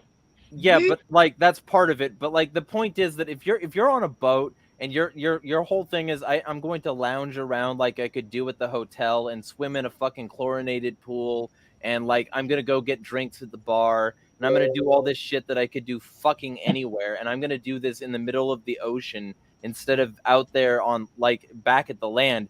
That's dumb. It's dumb and it's expensive and it's worthless, and so are the people on it. But either way, like the people like on this lifeboat, there are too many people for this cruise boat. There are too many for the lifeboats, and so the statist will say, well, libertarian, how do you solve this problem? There are too many people. Who gets the lifeboats? And I'm like, hey, that's a great question. There are still too little lifeboats under your paradigm.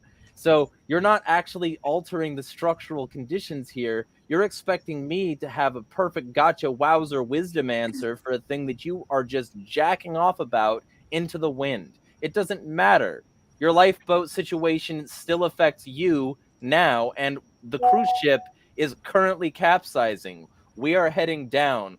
The ship is capsizing as we speak. The whole thing is fucked. Our society is heading for eventual oblivion, and we are arguing and pissing about this fucking lifeboat scenario that affects you too. It's going down now. What are you doing about it? Oh, right, nothing. You're just demanding I be perfect because I'm criticizing it. I'm going to get on the lifeboat and leave your ass behind. And he's also the one shooting holes in the bottom of the boat and going, what are you talking about? This is what we're supposed to be doing. Problem, and then they'll be like, well, okay, so look at this problem that's already a problem. Well, how would your perfect society fix that? I'm like, or my favorite, the warlords argument. Oh, so in the absence of a state, there might be other entities that start acting like the state. Oh, gee, what a great argument. Exactly. Okay, genius. In your perfect society, who's going to put all the black people in jail, huh? Yeah, that's a good point. Imagine going back to the Middle Ages, right? And going back in time to the Middle Ages and talking to people, say in the do all the time, and talking about the world of the future to people who had the understanding of the Middle Ages, and imagine them asking you questions like, "Well, I don't get this. In your system, how do you keep witchcraft under control? Well, how do you keep slaves from running away? It's like, without the king, who gives the orders? It's without the feudal system, how do you produce food? Without the Pope, how will you know Jesus? Yeah.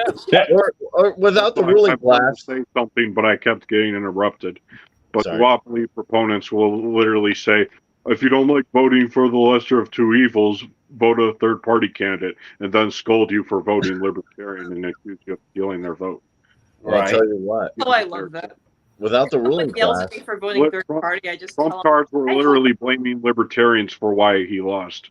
yes. I just tell them, I'm like, I hope I personally caused your candidate to lose. You caused Trump to lose, but he didn't lose because the election was rigged. Russiagate 2.0. And this is why we should start the NA party. Oh my God! But without the ruling class, who would do rituals at Bohemian Grove? Oh, right, no one does that. I would personally, I would take up the burden just for all of us. You know, I mean, it's weird shit, but you know, somebody's got to do it. I guess keep the dark ones down. Yeah. Bro, who's this Wesley Curry 2 troll? Fucking scold him. Oh well, He's talking about Jesus. Jeremiah would. Huh? No, I was gonna say Jeremiah didn't like when I put this up, but I have a graphic why there are no warlords in anarcho-capitalism, which I can share, and then maybe. Except it's factually untrue. I mean, like, Oh. this is kind of the argument I had with like, you know, The whole World Economic Forum, you'll own nothing and be happy mission statement is literally neo-feudalism. It's literally going back to tradition, but tradcocks think that's a good thing. Let's remember that the market is a mechanism that can exist separately from the concept of freedom. And just because a market is a mechanism that produces value doesn't mean the value goes to those who produce it. That doesn't mean the value is good. Value. Well, no, value is inherently good. Value is valued by a valuer. Somebody thinks it's good, and so it has to be good. But the thing is that just because value is inherently good doesn't mean the people who receive the value actually created the value, if you get my drift. Like, for instance, a state can use a market to support itself, like a parasitic organism. It produces, or it makes people produce value for its existence, but like the market isn't inherently moral or immoral. It can be used for immoral means. Like what's going on right now. Well, yeah, value is exactly like what's going on right now. Value is subjective. The person's interpretation of given values can assess it as good, but it's not inherently good. No. Well, no, what I mean when I say it's inherently good is just that the definition of value is someone appreciating something about something, if that makes sense. So, like, in a sense, all value is good to someone who is valuing it. Otherwise, it would not be valuable. And what did Proudhon It doesn't need to be good to be valuable. To be valuable to that person. Like, being good is an ethical statement. It's a moral framework. It's or like, yeah, you know, it's a little bit. Somebody doesn't need to think something is good to value it. Is what I'm saying. Hey, what did Proudhon think of the labor theory of value? If anyone in here is knowledgeable about mutualism. Most economists back then held to the labor theory of value. That's a core part of classical economics. It's not unique to the socialists. It didn't originate. What year are we talking? Circa? When was Proudhon writing? Oh God, 18. Like the 1840s. Yeah. Okay, so the labor theory of value comes from the pre-Adams era. He adopted a lot of his predecessors' opinions on it. I'm trying to remember the names involved, but there was also the Salamancan school, who was specifically non-labor theory of value, that stemmed from an idea of just price that eventually just turned into the just price is whatever price we agree upon. And they were like 80% towards an Austrian position before Adam Smith effectively established the labor theory of value as the basis for his Wealth of Nations. Yeah, he brought everyone down the wrong path. So, yeah. Absolutely. It's always funny when people try to cite Adam Smith when arguing against libertarians because I fucking hate that guy. yeah. So, Keith. But like, so the reason, go. Actually, I have it up. Jeremy did. I shared this in Jeremy's Discord server. He did not agree with it, but I just want to get Keith's perspective and maybe some other people's. Real quick. Why there are no warlords in anarcho-capitalism. In anarcho-capitalism, a market of protection, each protection company wishes to be safe from larger firms, and to achieve this, Each one can enter backup contracts with other companies, mutually agreeing to protect each other from aggression. Importantly, to promise to expend resources and personnel to back up somebody else unconditionally, no matter what they do, would risk increase of warfare, which is financially untenable. All backup contracts, therefore, must be conditional, including clauses requiring the contract partners to agree to take all steps to avoid conflict, such as submitting to arbitration, resolving conflicts in private court instead of battle, and abiding by the judicial outcomes. Each firm may be contract partners with not just one other firm, but many. This affords one indirect contracts with many more firms through their direct contract partners. This creates massive webs of backup contract networks, which aggressive warlord firms, which won't avoid conflict by arbitrating, are naturally excluded from. Here's an example. If Company A becomes a gangster criminal firm which will not agree to arbitrate and abide by judicial outcomes and insist on violence in a dispute with Company B, then Company A forfeits any backup, so on its own. And Company B, on the other hand, may invoke its contracts with Company C, D, and have contracts with E, F, G, H, which have contracts with many more firms.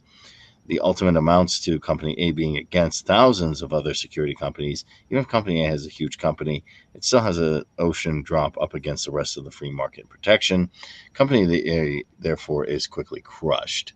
And this is one thing, like, I really liked when Jeff Berwick, when you're on the show and stuff, like, anarcho-capitalists talk about. But does that make sense, Keith, or would you agree with that or not?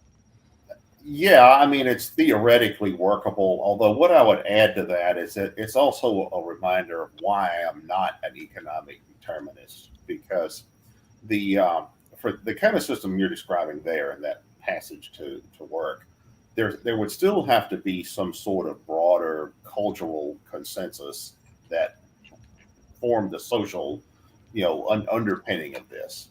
Because, for example, in our own system today, why is it that we don't settle disputes by dueling?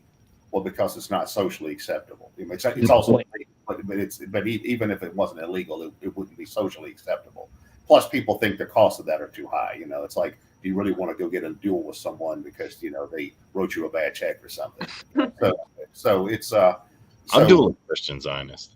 So we have a cultural framework that makes the kind of system we have today, whatever you think of it, workable, on some basic level, or at least it upholds it in a cultural sense.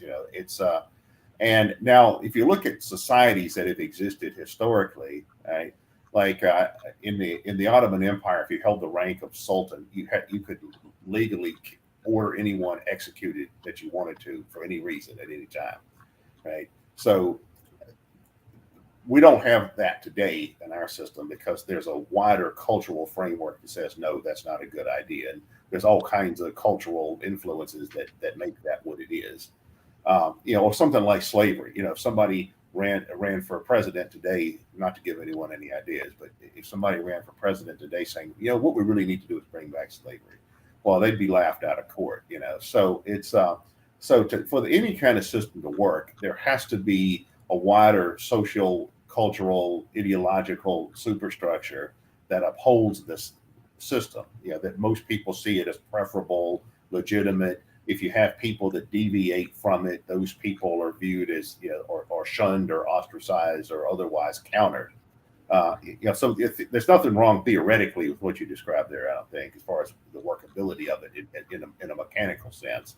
But it still needs to it has to be more than that. There has to be a cultural, sociological, psychological framework that people in it are operating on to make it work.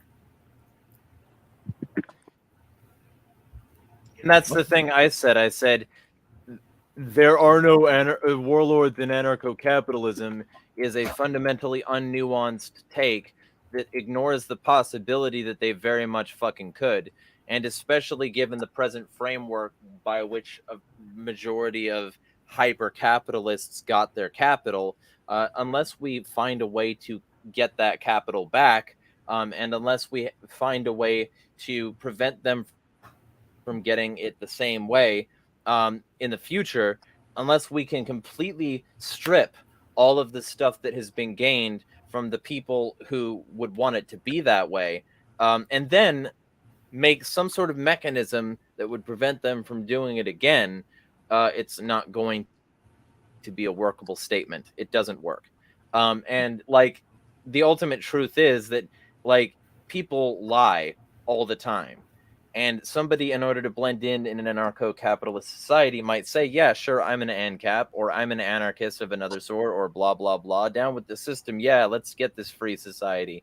But really what they're doing is they're amassing capital and labor and armies in order to build the biggest fighting force in the region so that they will be uncontested when they try to seize power from a fundamentally underprepared and like culturally disarmed people.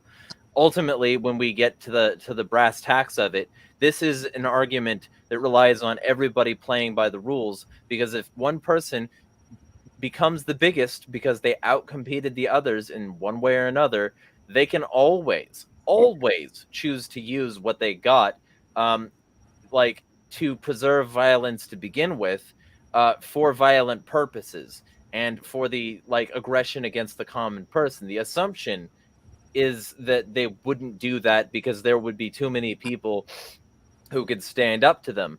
But that's an assumption. And the assumption that they wouldn't just like come together, for instance, like maybe in this dumb diagram on this incredibly bad meme that should never have been made, because if you're going to say the left can't meme and then you make bullshit like this, fuck you.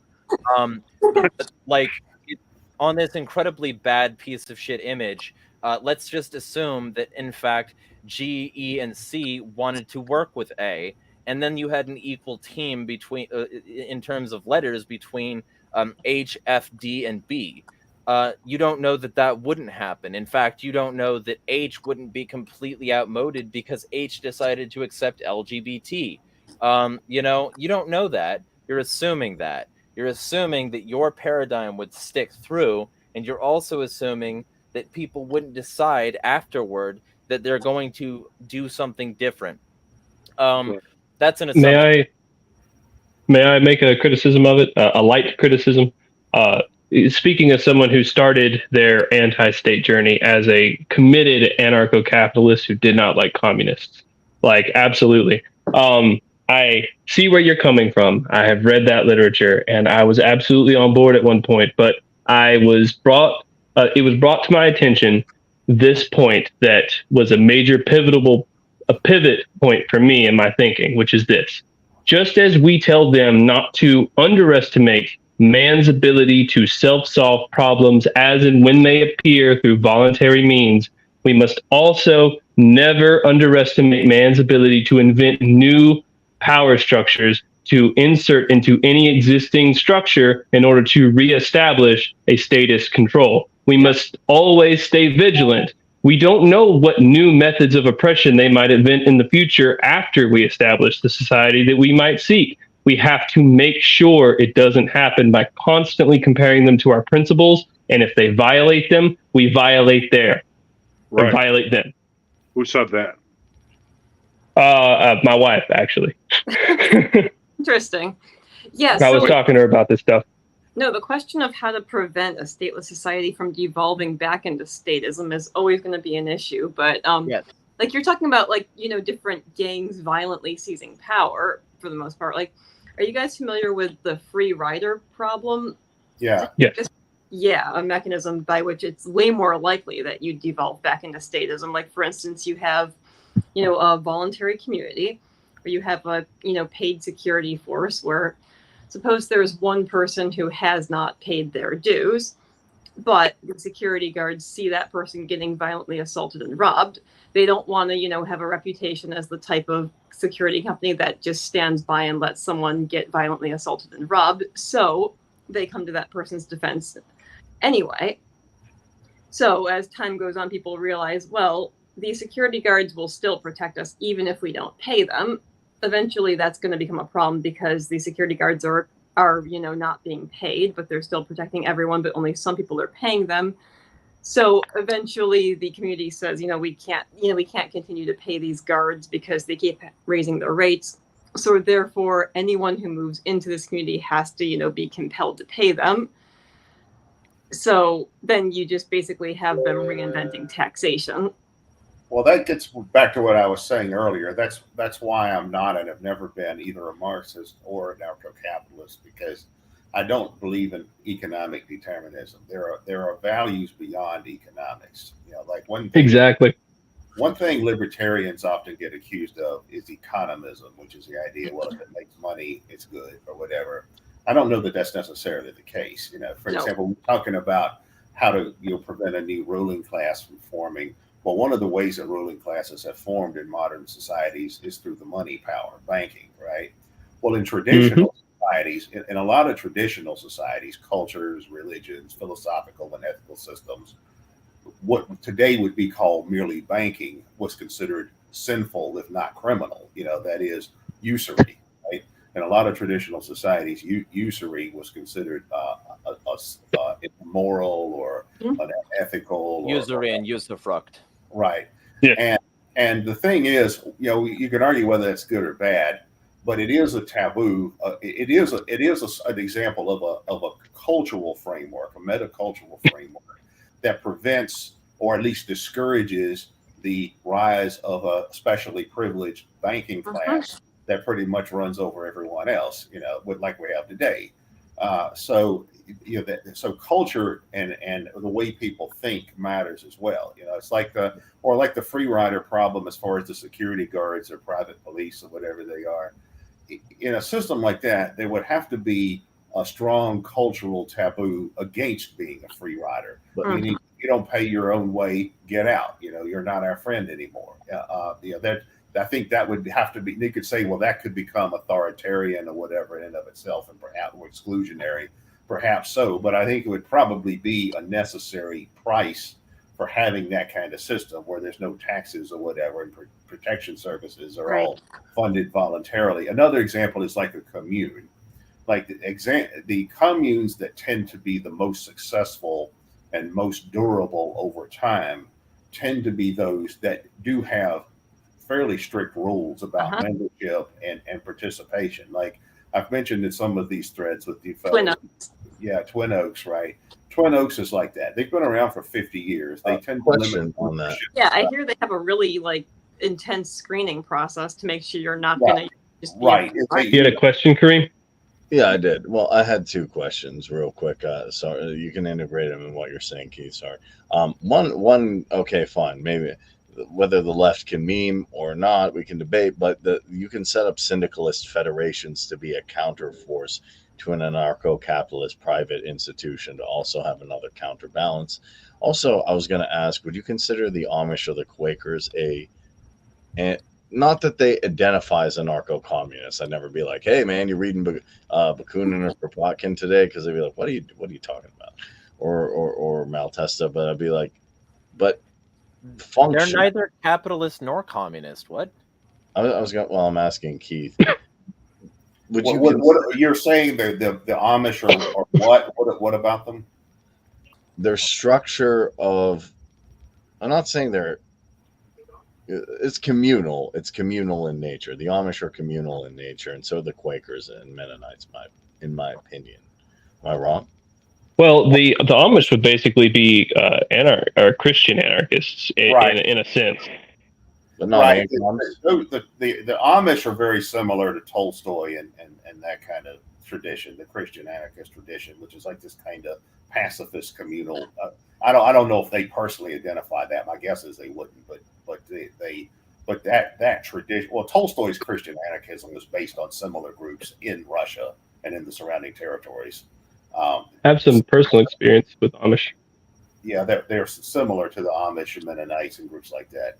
So that's largely where Christian anarchism comes from, and then there are prototypes of that that go back to the Middle Ages as well. So yeah, I'd say the Amish are Christian anarchists. That's like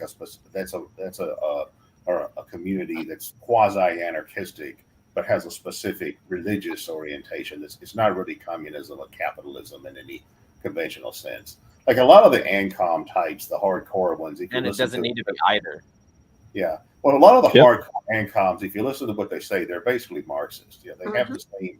They say they have the same theoretical framework as the Marxists. They just don't believe in the state, which is a significant difference, because one of the main flaws in Marxist theory is they have this idea that the state is just simply an instrument of class power, and they define class solely in terms of who controls the means of production. So if you switch ownership of the means of production into, and then to where the state, acting in the name of the proletariat, controls the means of production, then that's not even a state in their view. But that's sociologically flawed, as in a lot of ways. I mean, maybe Marx can be forgiven because he lived before Pareto and Michaels and Mosca and the elite theorists and all that. But but that's one of the core flaws in their theory, is their understanding of the state is very limited. It's not just an instrument of class power. Well, of course, now a lot of libertarians, I think, have the same problem. There are a lot of libertarians who just see everything in terms of, well, the political government is bad. The politicians, right. All these other institutions are great. Like corporations, banks. All of that. It's a private company. Okay, wait. Private company, bro. I'm going to say one thing about this. Yeah, 'Cause they I'm want to not- kill people in third world countries. That's their business. well, how- Neoliberals use the same argument as a private company. I don't. Okay, here's one distinction I do have to make, because the way I met Jeremy is through Daniel Betro, my other co-host, who's kind of, I don't know where he's at politically, or he stopped podcasting. But the first time he met me, I said, well, Daniel, the mistake that everybody's making here during the scary beer flu regime is that they're saying it's a private company. Well, if you look up private means no intervention with the state. Technically, if I open up a Shopify store and get an LLC, it's not private anymore. Now, am I going to go that extreme? No, Jeremy might. But I'm going to say this. If you're getting state funds, if you're getting state encouragement, if you're getting federal funds, if you're getting local funds, if there's regulations, it's not private. So ANCAPs aren't like, woo, big corporation, woo. They'd say a corporation is a construct of the state based on C-level classifications. To me, actually, anarcho-capitalism in practice, yeah, there are companies or there's groups of individuals, but it'd be a lot closer to mutualism, described by Proudhon, to me, than some fat cat monopoly man, Wall Street dude running around. And I believe the majority of anarcho-capitalists, you can actually see that. Eric July, my friend. I mean, Rothbard would have called those entities, private only in the most ironic sense of the word. I want to hear caps who are consistent. Yeah, they don't view they would view large corporations, politically privileged corporations, as just being extensions of the state. Like I personally they were chartered. I think that the term anarcho-capitalist was, I can understand how, it came to be, but I think it was a mistake to call ourselves, capitalists, just because, I don't know. I could go into a rant about that, but I won't. But yeah, I've always thought that Rothbard committed a major blunder by calling his system anarcho-capitalist. Yes, absolutely. If he had simply called it market anarchism or free market anarchism or anarcho-libertarianism or individualist anarchism or personarchy or something like that. I can understand why I think it was the term socialist, because he grew up during that was during the Cold War era, where socialist had come to mean the authoritarian statist variety. But I also think he was already dedicated to Mises.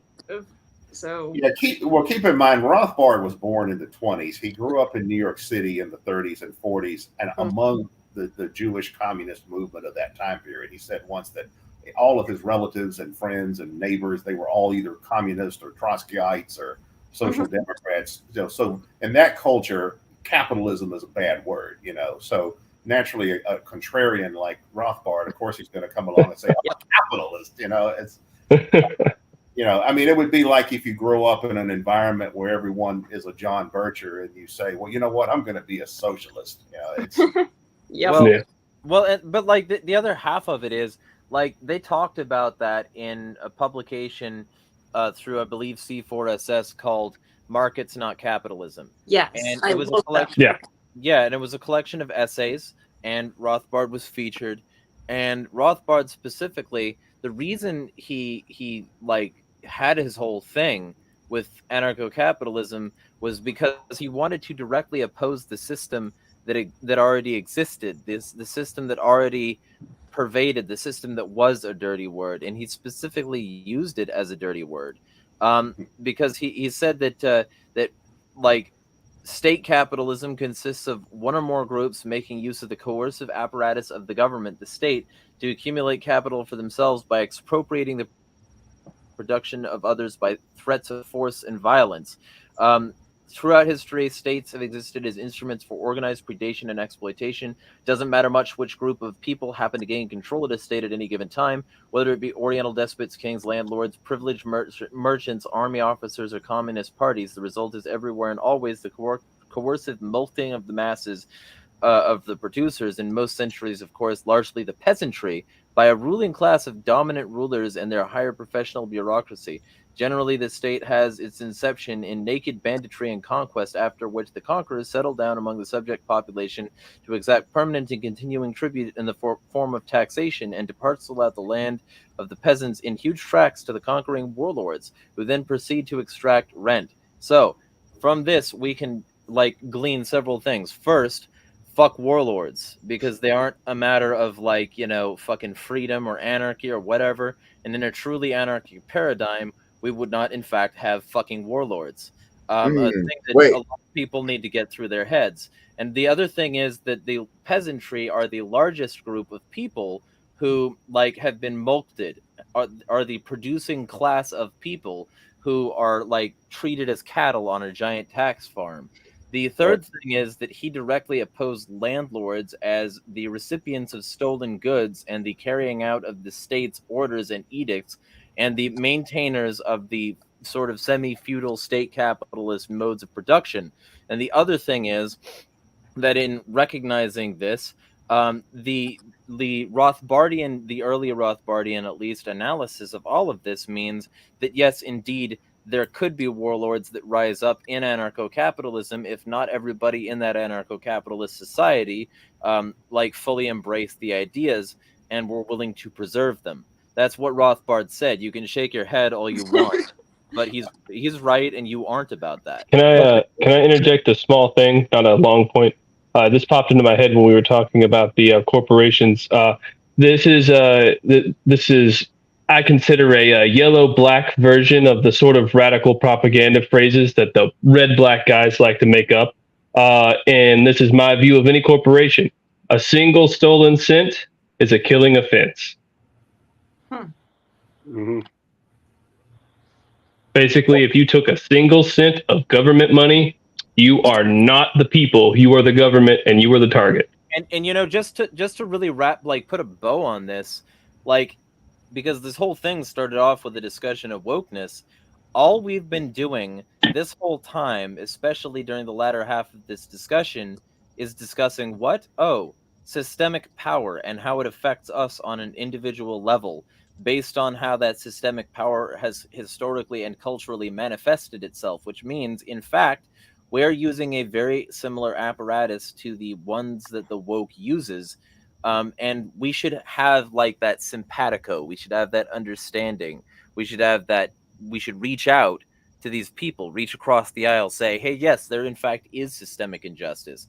We can probably agree on a lot of it. So let's work on addressing that systemic injustice. We can work with the wokes a lot better than the anti-wokes, who by their fundamental nature have to deny the systemic injustice. Because the whole point of anti-woke is to deny that this systemic injustice exists. The anti-woke people will claim that don't teach critical race or critical anything theory, don't teach like gender theory, don't teach these things on television or on the internet, eradicate certain things from public life, and all of this other like stuff that builds their like counter culture, where they're building the new frameworks for controlling people and making them remain asleep, remain not woke. Because if you start to look at these things along the lines of systemic injustice, people will oftentimes say, yeah, in fact, there is systemic injustice. I hate it.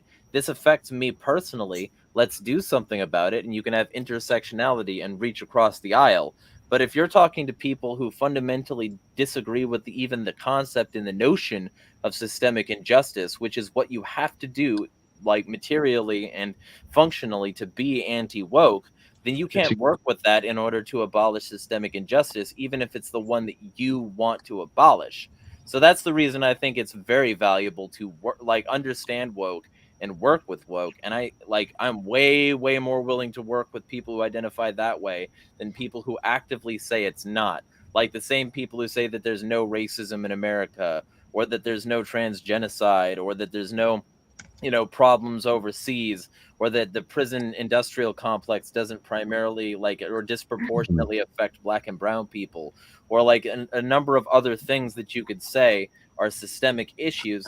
Well, if you're not even willing to look at those, you're probably not willing to challenge the power structure in a more meaningful way than that. And I don't trust you. I would much more likely work with somebody who was willing to at least intellectualize about the prospect of systemic injustice, which is much more visible and available in the woke side than it is in the anti-woke side by its inherent nature, than I would with somebody who says, don't be woke, in fact, reject woke ideology, and here's why, and here's a bunch of reasons that you should ignore all of their arguments, or pretend that they don't exist, or strawman them, or pretend that they're wrong about things that they can demonstrably prove. And I have found so many people on the anti-woke side willing to actively employ fallacy, fascist tactics, and more in order to try and crush these people. In the words of a lot of self-described Hoppians, for instance, crush the anti-fascist mob, crush the woke mob. These people are not our friends. They're people who personally advocate throwing people out of helicopters. They'll oftentimes even go out and use Hitlerian symbology. I oppose these people. These people are my opponents. So, okay, I have one question for Keith, actually. Maybe I'll push back on, or I'll push back on the Rothbard thing with one thing. Even though I haven't read him yet, and I'm getting around to know him, but you personally know him, maybe anarcho-capitalism is not such a bad term, because agorism is quite similar. It is, I think, ironic that Konkin had the best criticisms of Rothbard's philosophy. But to me, what market anarchism kind of is agorism in that sense. And to me, there's not a huge difference. I still don't see a huge difference from if you had a truly free society, from how an ANCAP would interact in society and how an agorist would interact in society. Now, you can correct me if I'm wrong in that assessment, because I've only read Rothbard, not Konkin. So. Well, I think a lot of the difference between the two is cultural. Most of the ANCAPs that I have known personally, as opposed to the agorists, on average, the ANCAPs tend to be a little bit more bougie than the agorists, whereas the agorists tend to be a little more bohemian types. So that may be just a difference of style rather than actual, any substance to either one's theory. But Rothbard, though, I think if Rothbard had called himself an individualist anarchist, like Spooner and Tucker and those people, he would have probably gotten further in anarchist circles with his ideas. He rejected those guys because he didn't agree with some of their economic critiques.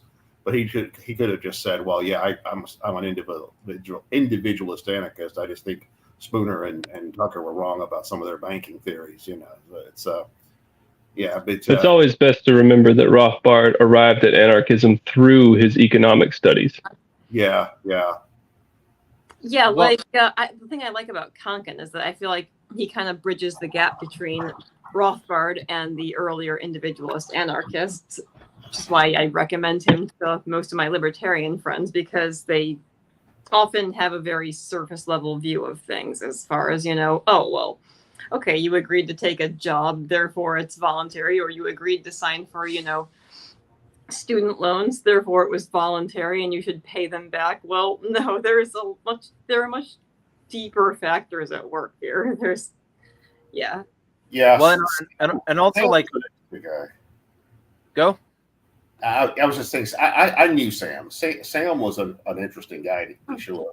He created what I think is the most interesting model of the left-right political spectrum I've ever seen. And I don't know if you've ever seen it, but I think the diagram is still available online somewhere. Is it his class theory? Yeah, well, it was more than just class. It was he created a model for the left-right spectrum where basically it amounted to however right-wing you were was however close to power you were. So if you were actually in the state, then you were right-wing.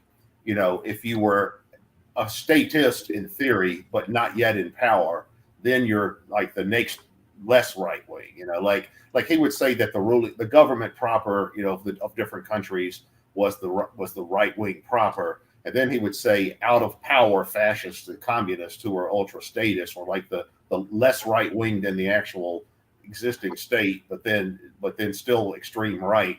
And then he put himself on the extreme left. He says, if you're like an anarchist, you know, who was anti-party, anti-electoralist, anti-reformist, you know, all of the things that Sam was, he thought he was like the true left. You know, he was like the true ultra left. I've never really seen anyone else conceive of politics in that way, but that's kind of how I see it, or at least in an up and down, but the exact same scale, effectively. So, yeah. and like Conkin very specifically, go. Interestingly, the John Birch Society had had a very similar model, but from the opposite end of the spectrum, because they, in their view, being against the state means you're on the right, not the left, and they would say the left, like they would say the ultra left is like super statism, like they would say that, you know, the ancient tyrannies like Pharaohism and Caesarism, or modern totalitarianism like Stalinism and Hitlerism, that's ultra left, right?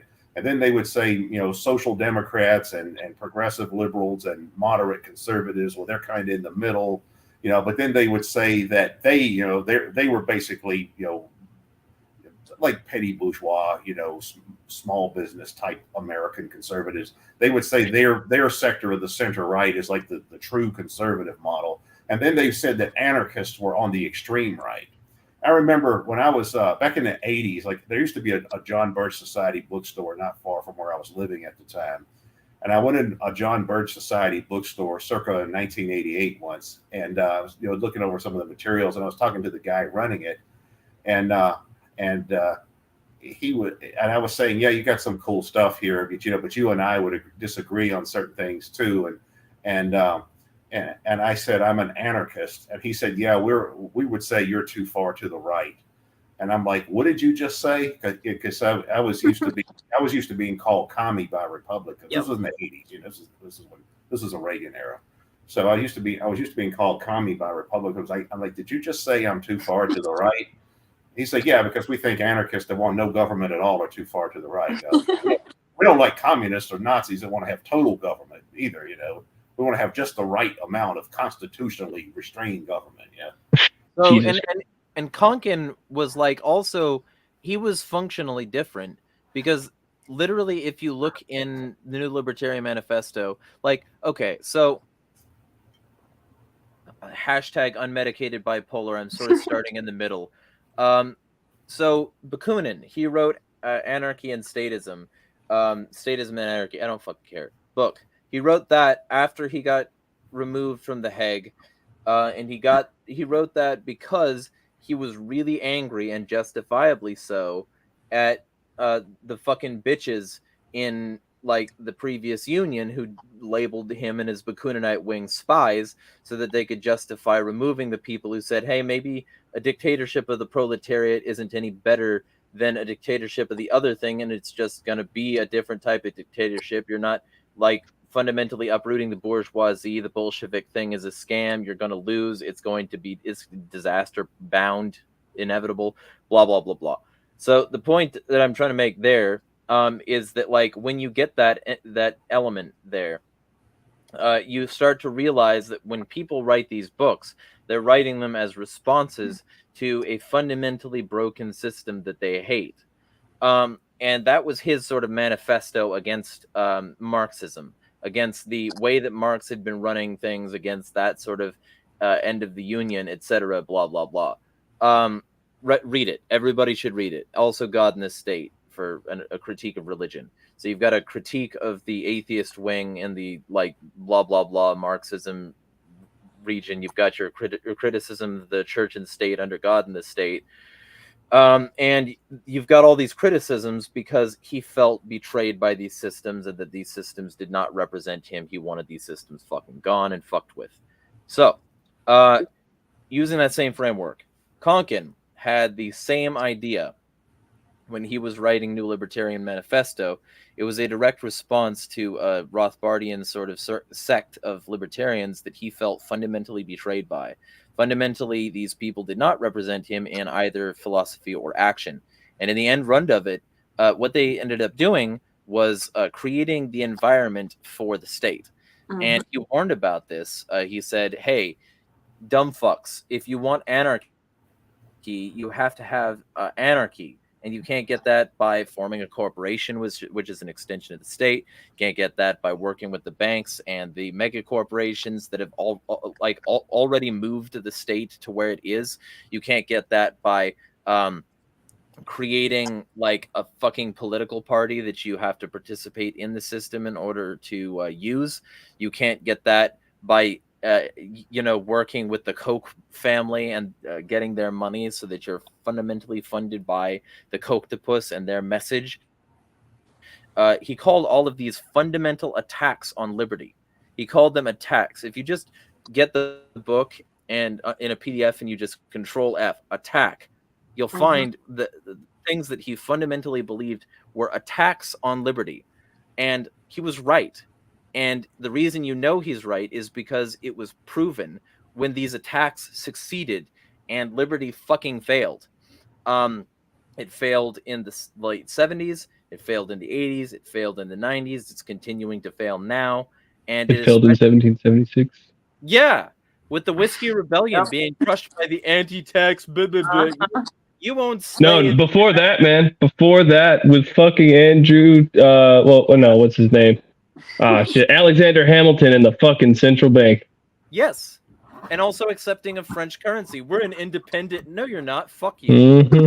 Okay. But like the point is that like it's always failed with the political process. It has always failed with the system as it stands. And Konkin wrote that book to say the same thing Bakunin wrote to say to Marx: don't use the political process. Don't use the establishment. Don't use their money. Don't use their message. Don't become them in your pursuit of destroying them, saying, maybe if I take the ring of power and only put it on my pinky finger, I can quickly slip it off if the times get a little bit rough. No, you can't, Smeagol. You suck, asshole. So, like, generally speaking, when Konkin wrote that book, he wasn't just saying, I don't, aesthetically like you anymore. He was saying, I don't functionally like you anymore, and for very and completely concisely provably good fucking reasons. And people should listen to people like him. And when he formed his left-right spectrum in that way, he also formed the Alliance for the Libertarian Left and was willing to work with a lot of the people who modern right-wingers call fucking woke. Almost like he was right about more than one thing. And that's why, like, I'm listening to the words of people like Bakunin and Konkin and Goldman and all of these other people who saw things like that they were involved in and like living under get fundamentally sabotaged and compromised by people who thought, well, you know what? Maybe if we just don't listen to the people who think that they're awake to the systemic injustice, maybe we can, seize just enough power that we can crush it. No, you can't. The ring of power consumes all. You're fucked. You're stupid. You're evil. Shut the fuck up. That's what these people had to say. Well, that relates enough. Sorry, go ahead. Way that relates to our discussion of woke, I think, in another way and in a broader sense, because it's a basic principle of actual sociological theory that former out groups who become power groups are usually just as abusive as whatever it is that came before, and sometimes worse, at least for a time.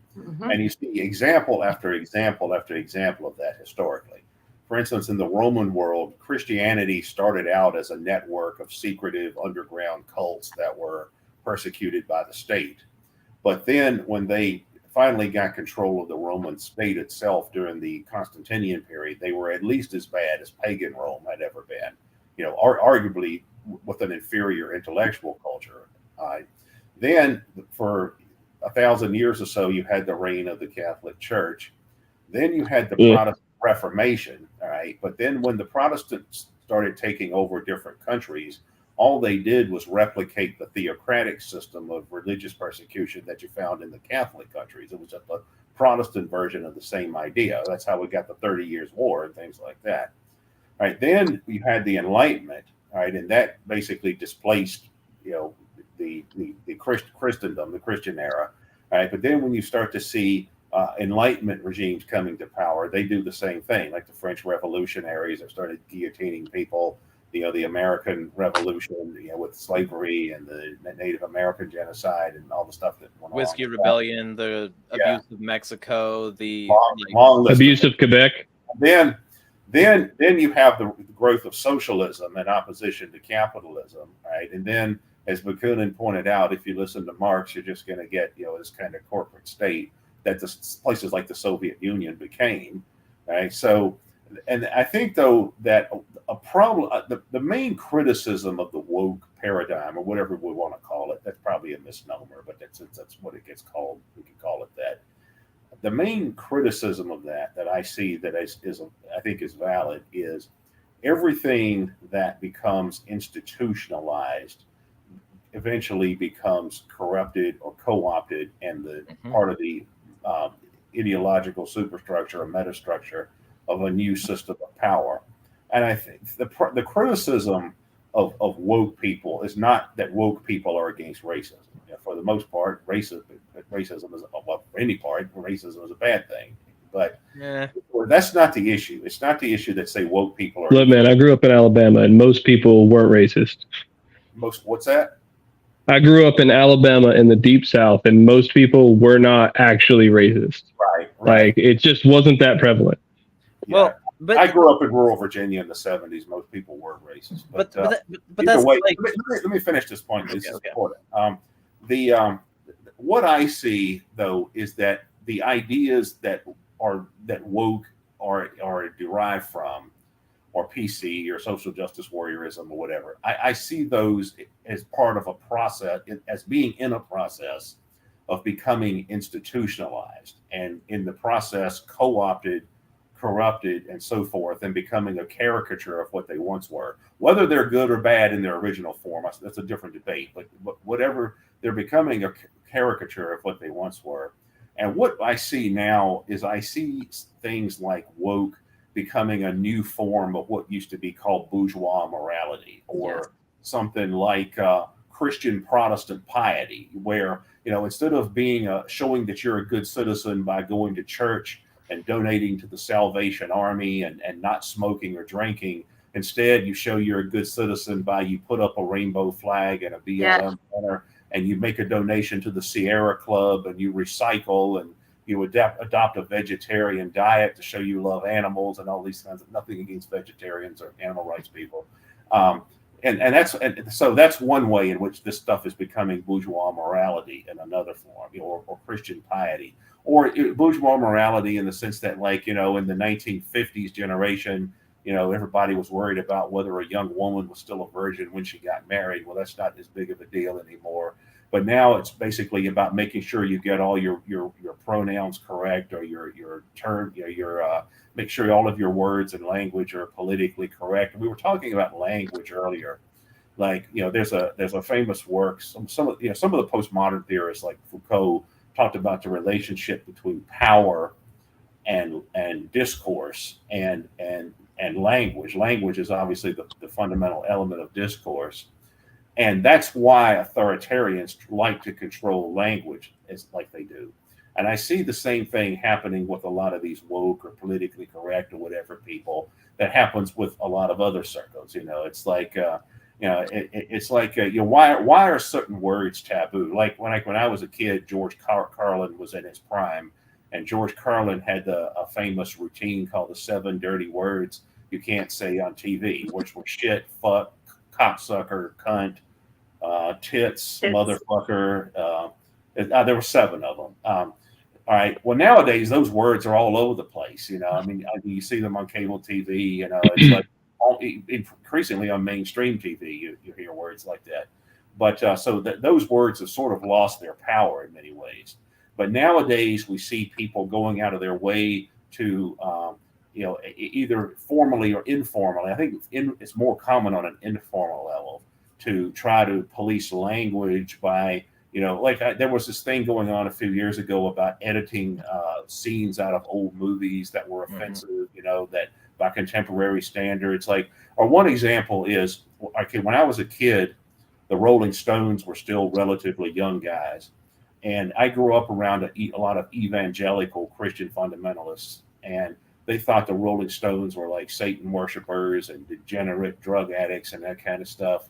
And this was a little before my time, but when the Rolling Stones were on the Ed Sullivan Show in the 1960s, they were told that they had to change the lyrics to a song called "Let's Spend the Night Together," right?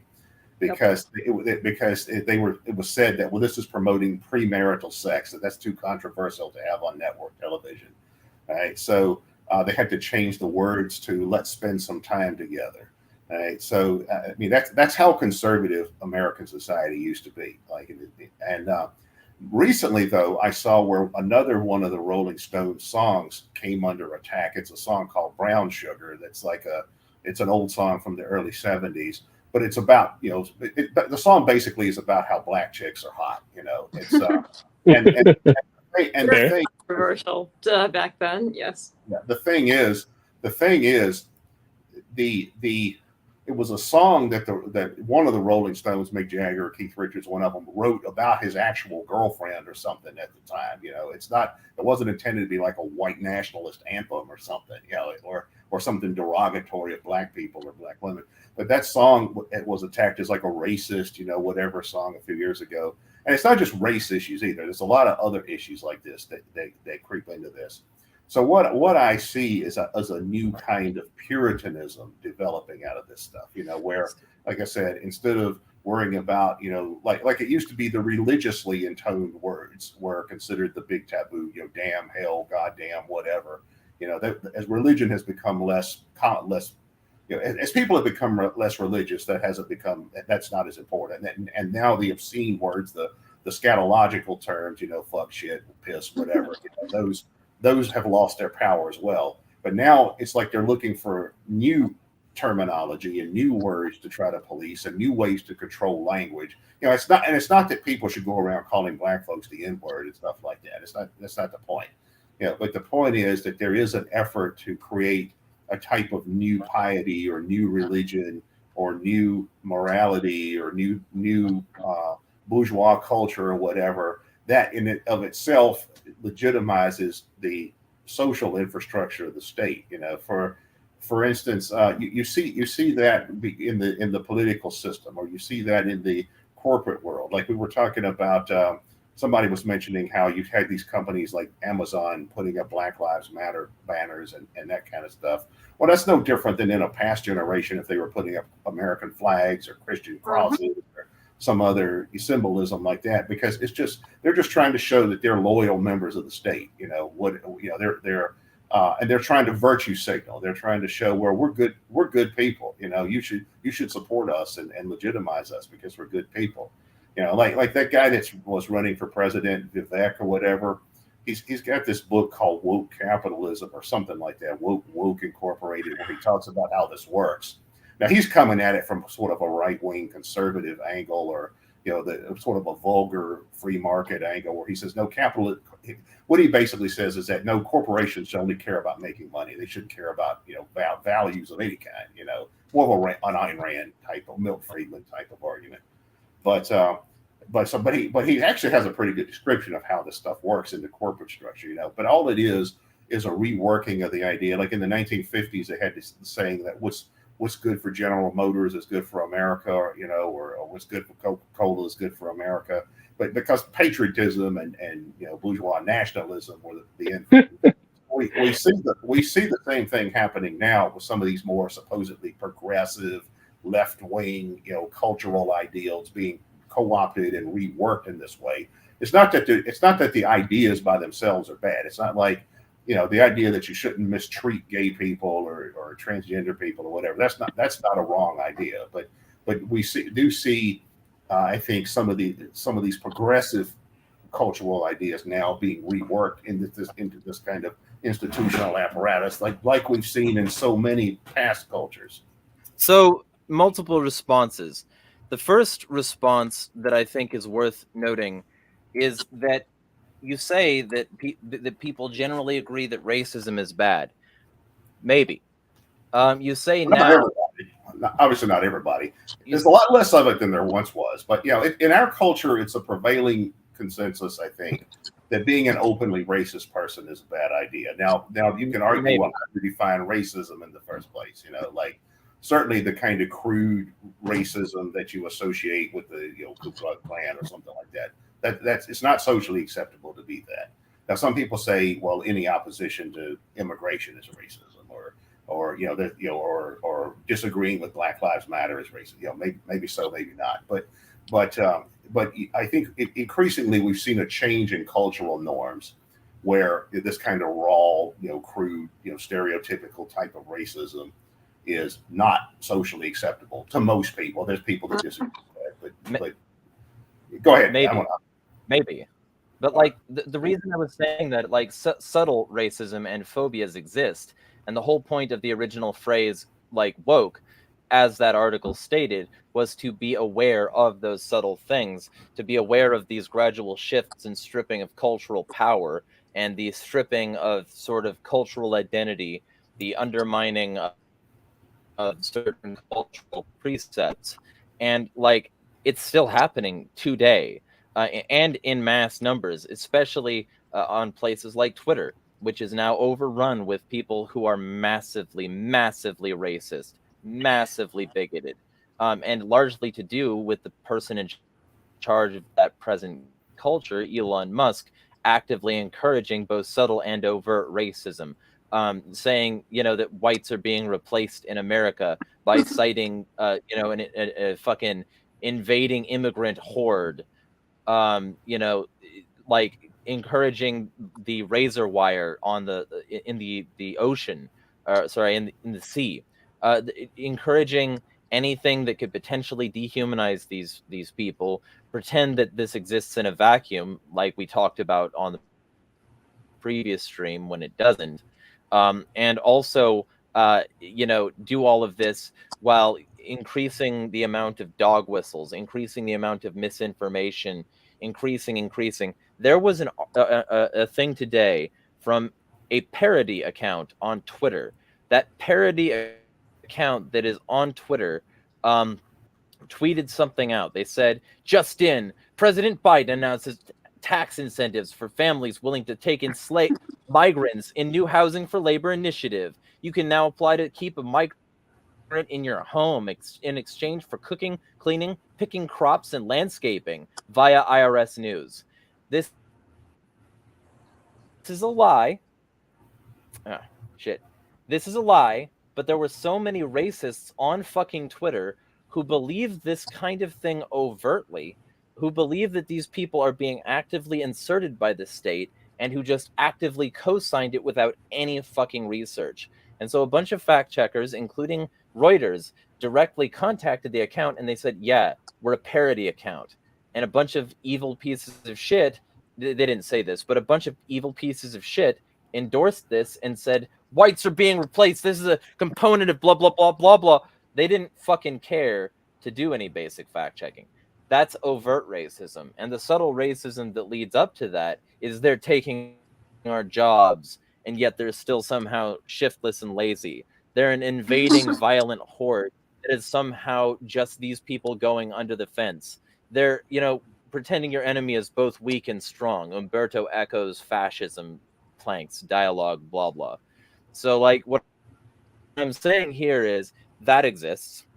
And it exists in cross translations to other sorts of phobias as well, like for instance the extreme fucking evil rhetoric surrounding trans people right now, where any one of the people in LGBT can be called a groomer if Elon Musk even hints that they're doing anything at all ever, where Elon Musk has as his pinned tweet an anti-trans documentary that's trying to pedo jacket them.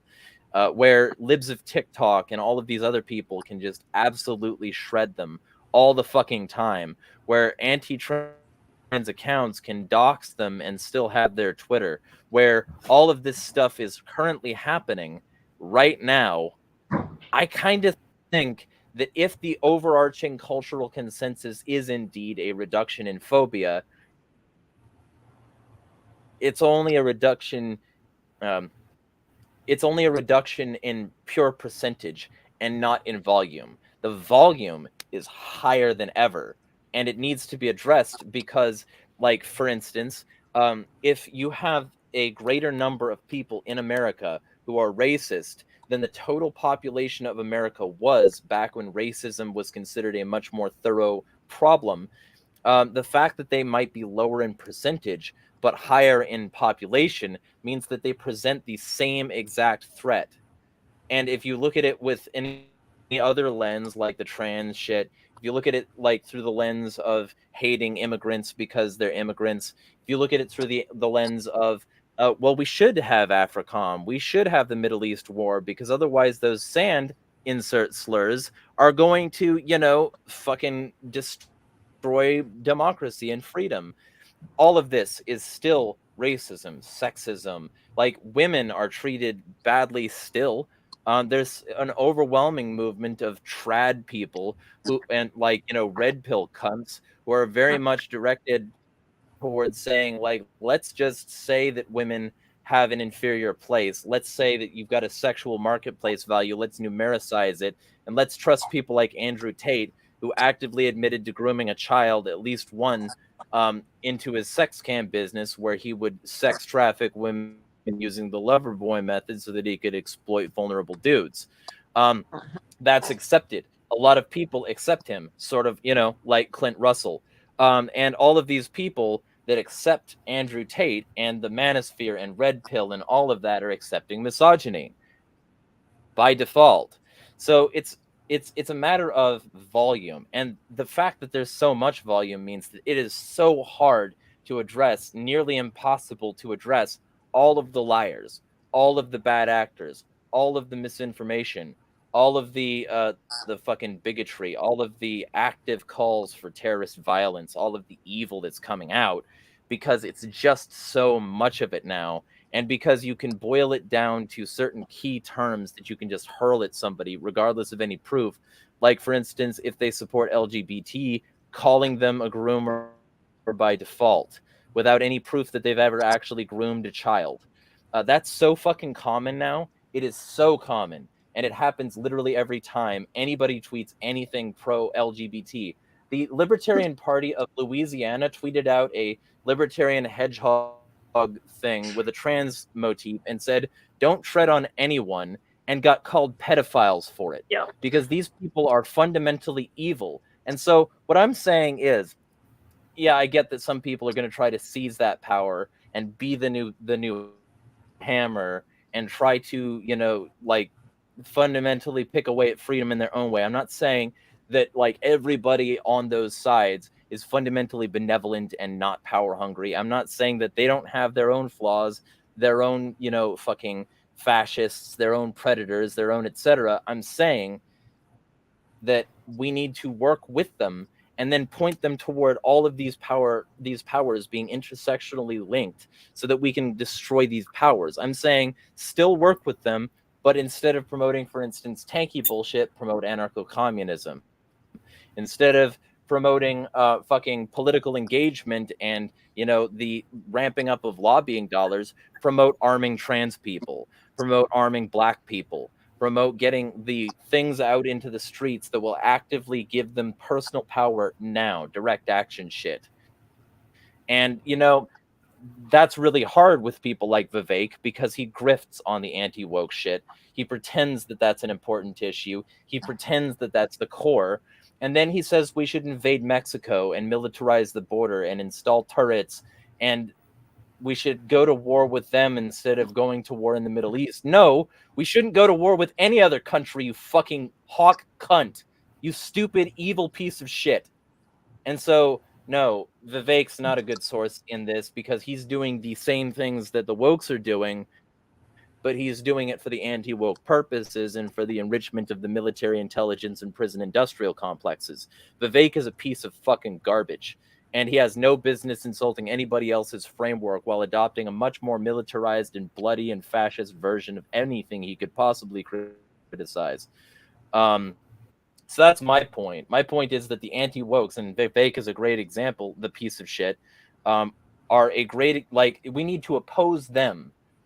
And if we don't oppose them, then we're not, acknowledging the systemic injustice. We can't be intersectional, and we're going to lose a whole lot of people in the pursuit of unity. And that's a thing that, people like, for instance, Rechtenwald don't understand. People like, fucking Toad don't understand. People who, like, support this fucking agenda don't want you to get. Like, for instance, there's a thing that I'm including in my latest article for Anarch Unity. And what this thing is it's a thing about a migrant caravan that never reached the US, but a bunch of pieces of shit are claiming that it is. A bunch of fascist ghouls, partly led by Elon Musk, are insisting that this fucking what was it called? Let me see if Éxodo de la Pobreza. If you look this up, this never reached America. This was never an invasion to America. What it was these people were marching from a bunch of countries victimized by NATO policy and a bunch of other shit, Western hegemony, and they were basically saying, if you don't improve economic conditions, we're leaving. They're literally doing what right-wing libertarians consistently say: if you don't like it, leave. They're doing what the statists say: if you don't like it, leave. And then these people didn't like it, they left, and they were called an invading force on white replacement, genocide of whites, blah, blah, blah. They never crossed the Mexican-American border. Éxodo de la Pobreza was stopped in the middle, and they were promised securities and asylum from the Mexican government as long as they got jobs, and they accepted that. This was a protest, and a bunch of fucking fascist pieces of shit fear-mongered about it and pretended it wasn't.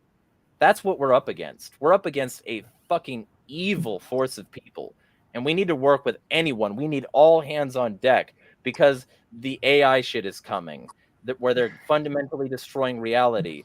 The military-industrial complex has greater power than ever. The prison and police industrial complexes are still fucking at it, and Javier Milei in like Argentina wants to hook up the Argentinian economy to the US economy right before CBDCs and install a bunch of facial recognition and enable his own prison and military industrial complex, his own war on drugs, and all this other shit.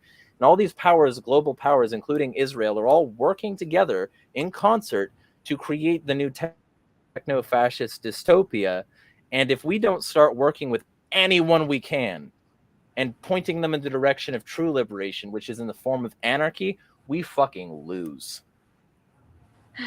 Okay, so here's the thing about going back to the woke versus anti-woke thing, because you mentioned, we need to work with all these groups that, or may or may not identify as woke, but lean in that direction. So most of the people who I know who would call themselves anti-woke don't actually deny systemic injustice.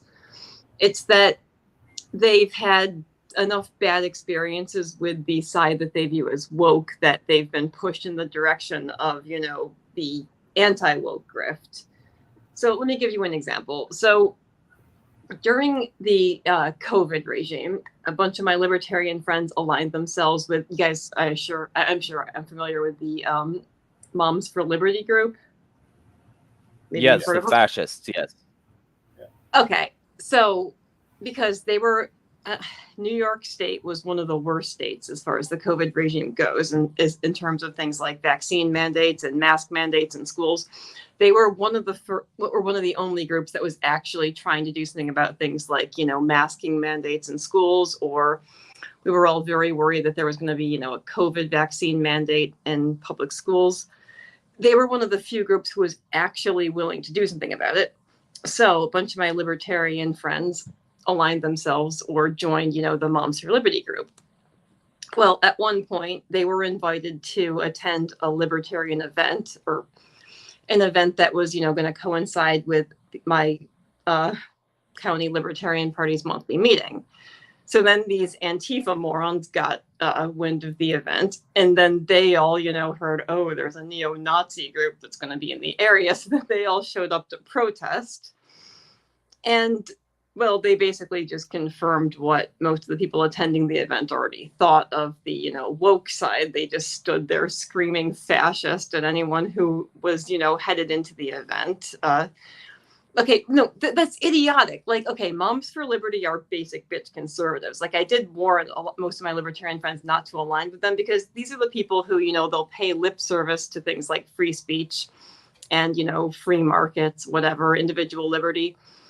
These are the people who, as soon as they have power, they're going to try to outlaw things that they don't like. These are the people that would have been trying to cancel comic books or Dungeons and Dragons way back in the day. But okay, they're basic bitch conservatives. They're not Nazis. So by exaggerating things to a ridiculous degree and by attacking anyone who's attending, they just, push people further in the direction of anti-woke.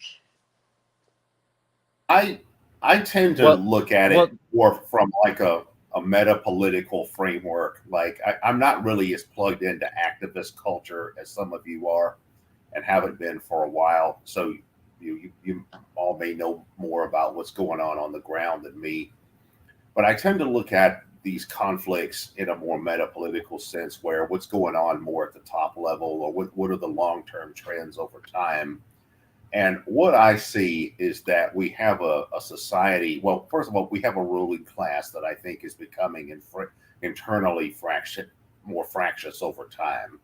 And it seems like a major division seems to be between like the upper levels of capital, like the super rich, the ones with, wealth that goes all the way back to the Industrial Revolution and early modern period, on one hand, and then those are aligned with some of the newer strata of capital, like Silicon Valley and new Wall Street, like hedge fund managers and that kind of stuff. And these sectors of the ruling class are really the backbone of what the Democratic Party is today. I mean, that's where their money and donors and all that come from.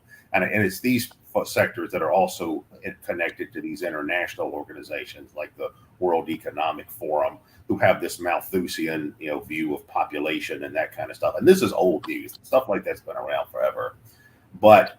And so you have that, and then you have this more Sun Belt, Midwest, Southern, Western-based faction that is the more lower levels of capital. That is more regional corporations, the petty bourgeoisie, as the Marxists call them. The right wing of new capital, like Betsy DeVos, who became a billionaire selling Tupperware and that kind of stuff. You have that sector, and that is really what funds the Republican Party, and that is really the base of conservatism.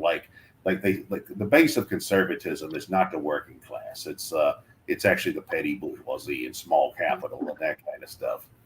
And when it comes to the cultural framework that guides these socioeconomic factions, we could break it down a lot further than what I just described. That's good enough.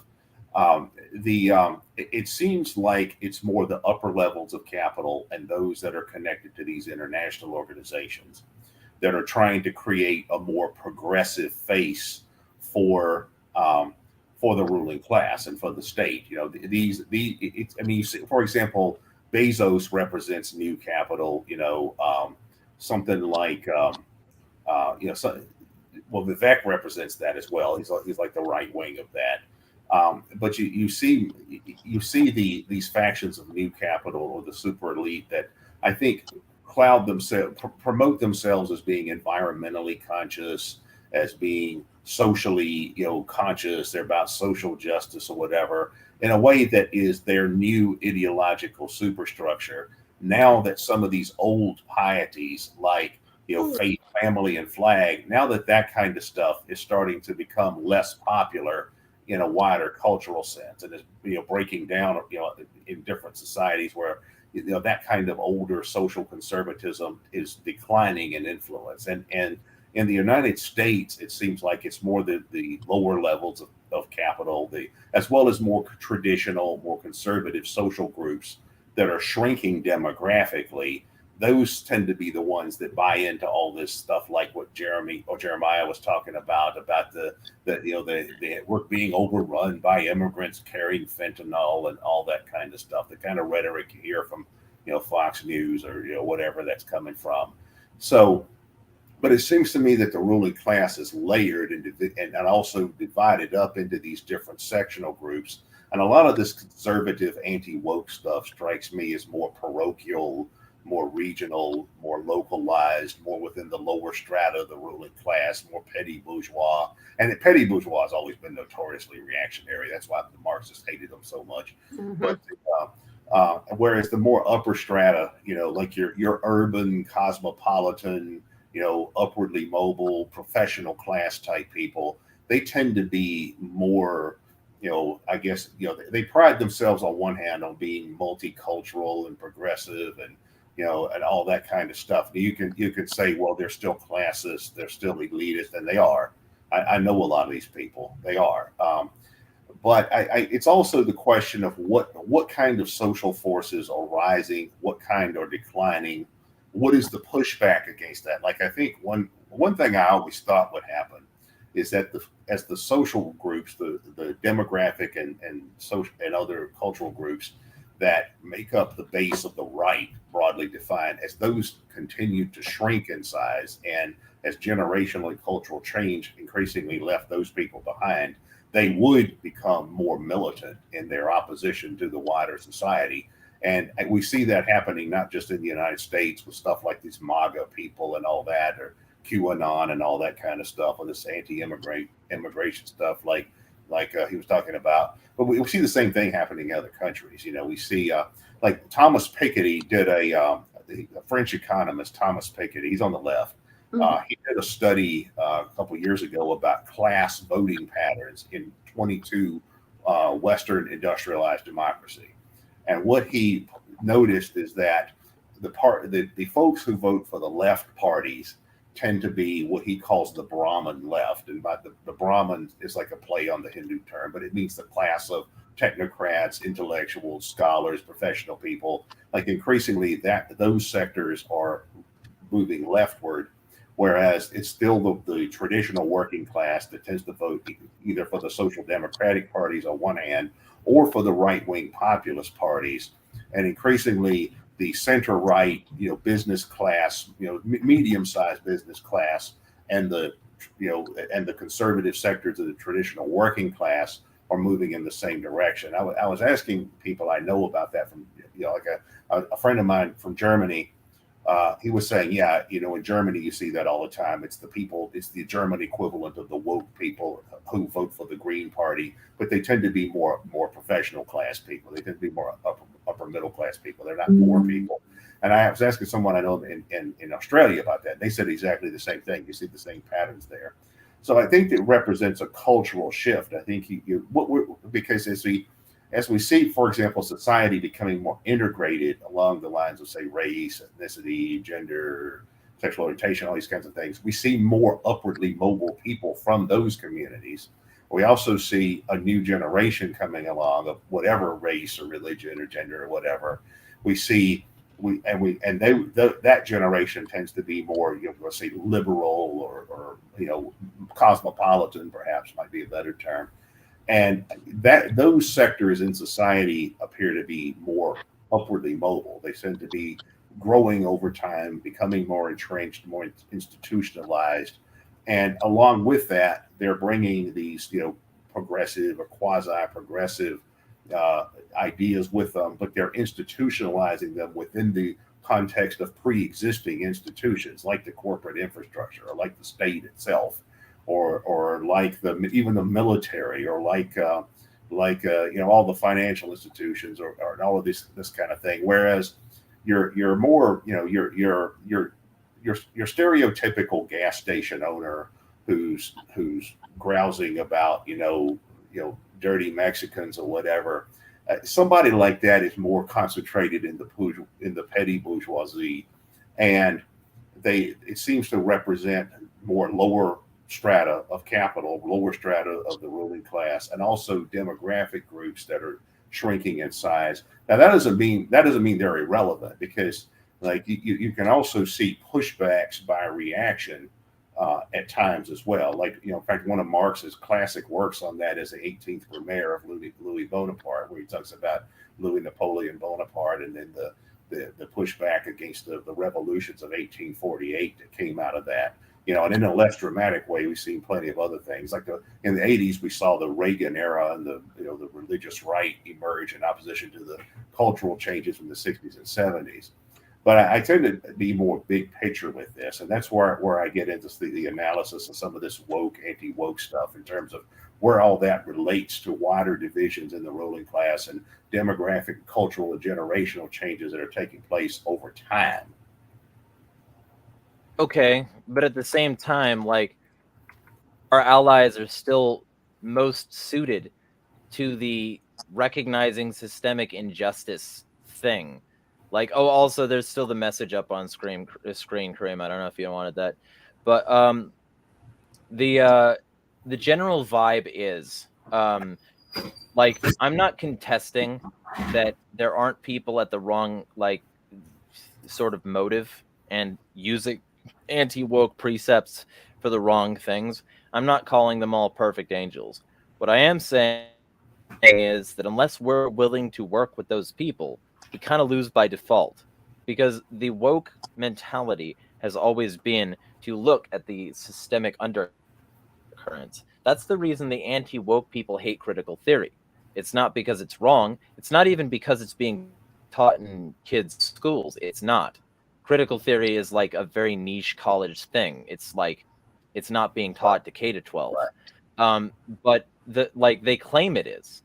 Moms for Liberty loves to talk about CRT. Moms for Liberty loves to talk about books and libraries and shit. Mm-hmm. But like, a lot of the things that they talk about, they're not real. They're not bad if they are. And so when you get to this like anti-woke mentality, these people aren't trying to create a freer paradigm. And a lot of the people in the woke camp are. And so I'm not saying all of them. I'm saying if you want to like find allies against the system, you have to align with the people who are like actually willing to look at the system, be critical of it. Because the fact that critical theory is that critical theory is that all pilloried by these people is evidence of everything. You have to have critical theory, or you will never be critical enough of the system to truly oppose it. And standing with the people who don't try to be critical of the system, that's the mistake. Like, there are people in the woke camp who absolutely should be avoided. And like, a lot of them are performative woke. That's the way I put it. A lot of them, like, let's just put the aesthetic on it. Let's just have these colors. Let's just have this logo. Let's just have these symbols. Let's just put on the garb and like be the priest. But they're not actually religious, and they're in the background doing shit that like they themselves claim to preach against. So like, I'm not saying that they're all perfect. I'm saying that you will find more people who are more conducive to anti-system logic and rhetoric in the critical of the system camp than you are in the camp of people who say, don't look at this too hard. And when these people say, don't look at this too hard, they're not just saying that because like they're pissed off about somebody who was mean to them. Like, can I get a word in edgewise here? My internet fucked up. They're saying yeah, but I will finish this very quickly.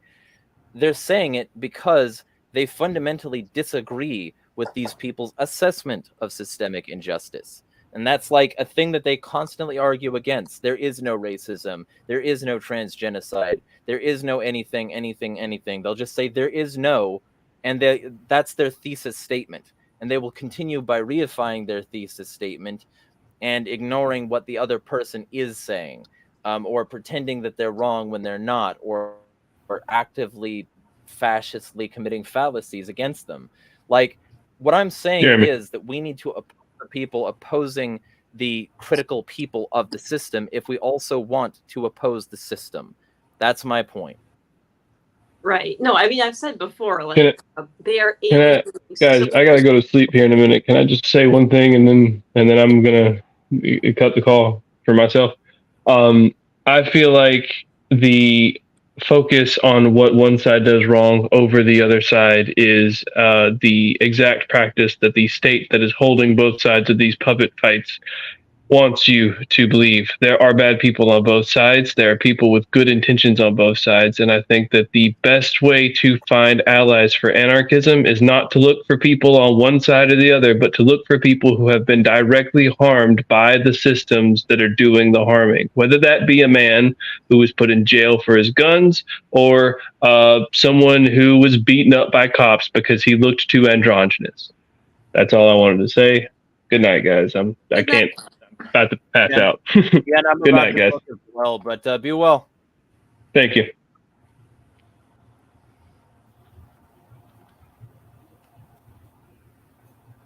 But yeah, like, were you saying something, Rose?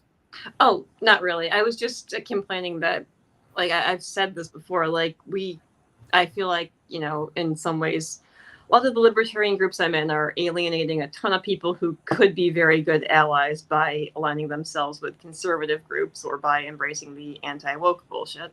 Mm-hmm. Well, I'm actually right now at this particular moment, I generally have a negative view of trying to align anarchists or libertarians with the conservative anti-woke people, because I do too.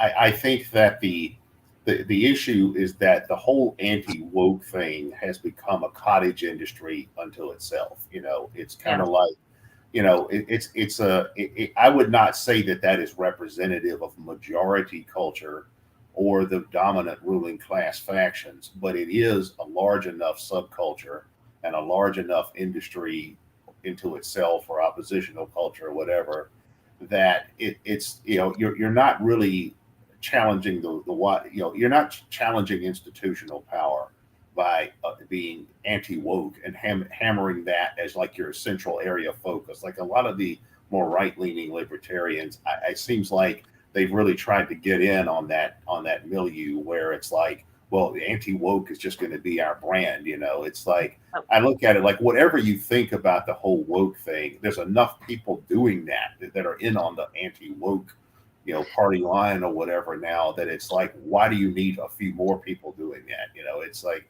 and trying to recruit people out of that milieu for anarchism or libertarianism.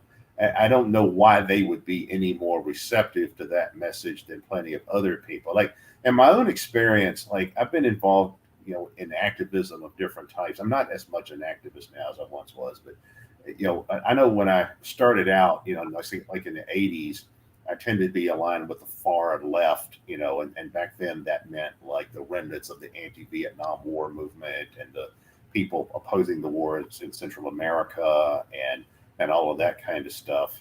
And then in the 90s, and early 2000s, I was more aligned with like libertarians, like right libertarians that were, you know, mobilizing in response to what happened in Waco, or the war on drugs was a big issue back then. And then you have, and then for a time, I was aligned with the radical right when you started seeing a neo-isolationist right wing that started to develop in the United States in opposition to George Bush's neocon foreign policy. You know, that particular sector, you know, the Pat Buchanan, Ron Paul, you know, type of right wing. But what I found is that all of those milieus had their limitations. It was there were things about all of them I never really bought into or didn't particularly like. But I tend to think that on a meta political level, it's more about ideas. Like libertarianism, anarchism, anti-statism, anti-authoritarianism, whatever label you want to put on it. These viewpoints are not going to go anywhere until there's a whole lot more people who subscribe to them. So, and then I think that that's really a matter of promoting these kinds of ideas to everyone who might, remotely be interested. But I don't think taking some sort of sectarian party line on that is necessarily the best way to go. Like saying, well, you should be an anarchist, or you should be a libertarian because libertarians are anti-woke. Right. Well, being anti-woke might not even be an issue, 20 years from now or something. It's like, or trying to out-woke the wokes. I think that's another fallacy. Because you're gonna, that's gonna pass with time. I suppose right now, if I had to identify population groups, anarchists should make connection with, it would be people who are concerned about what is happening in Gaza, and that would be, Muslim Americans, Palestinians, Arabs, Persians, people that feel some who are much cultural closer to the wokes. Yep. Yeah. Well, some are and some aren't. You find a lot of people in some of those communities who have social views that are not woke. That would not be. I'd say that's a separate issue. I'd say that genocide is really the number one issue right now. So yeah, I think that it's one thing that one mistake, at least I would say it's a mistake, that I've seen a lot of libertarians and anarchists make, because there was a growth in libertarianism and anarchism back around the period between maybe 2008 and maybe to 2013, 2014, back when Ron Paul was running for president, and that got a lot of people interested in libertarianism. And you also had Occupy Wall Street, and before that, anti-globalization and all that. They got a lot of people interested in left-wing anarchism.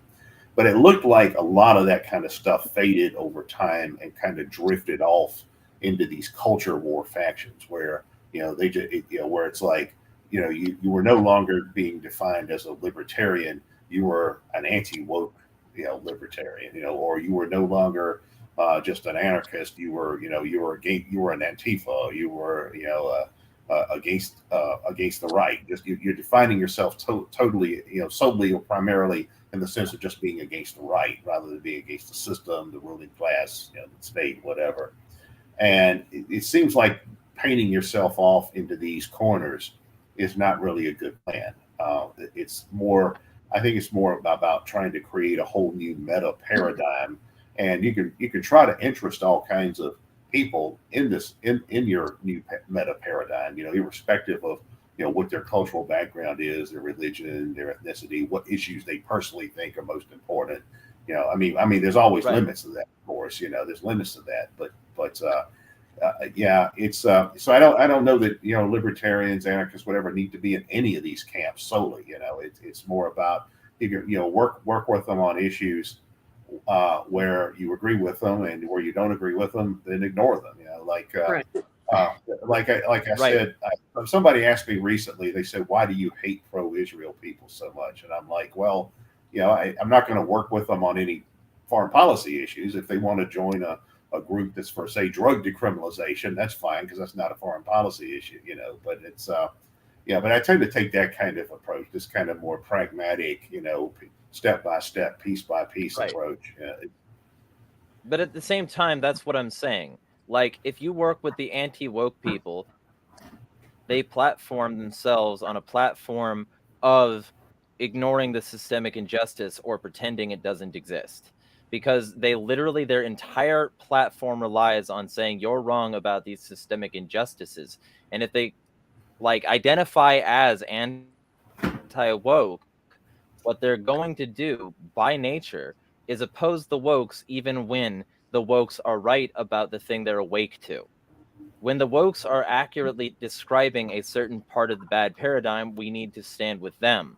When the anti-wokes are telling us that the wokes are universally wrong, and here's why, and it's cultural Marxism and, you know, critical theory and left socialism, communism.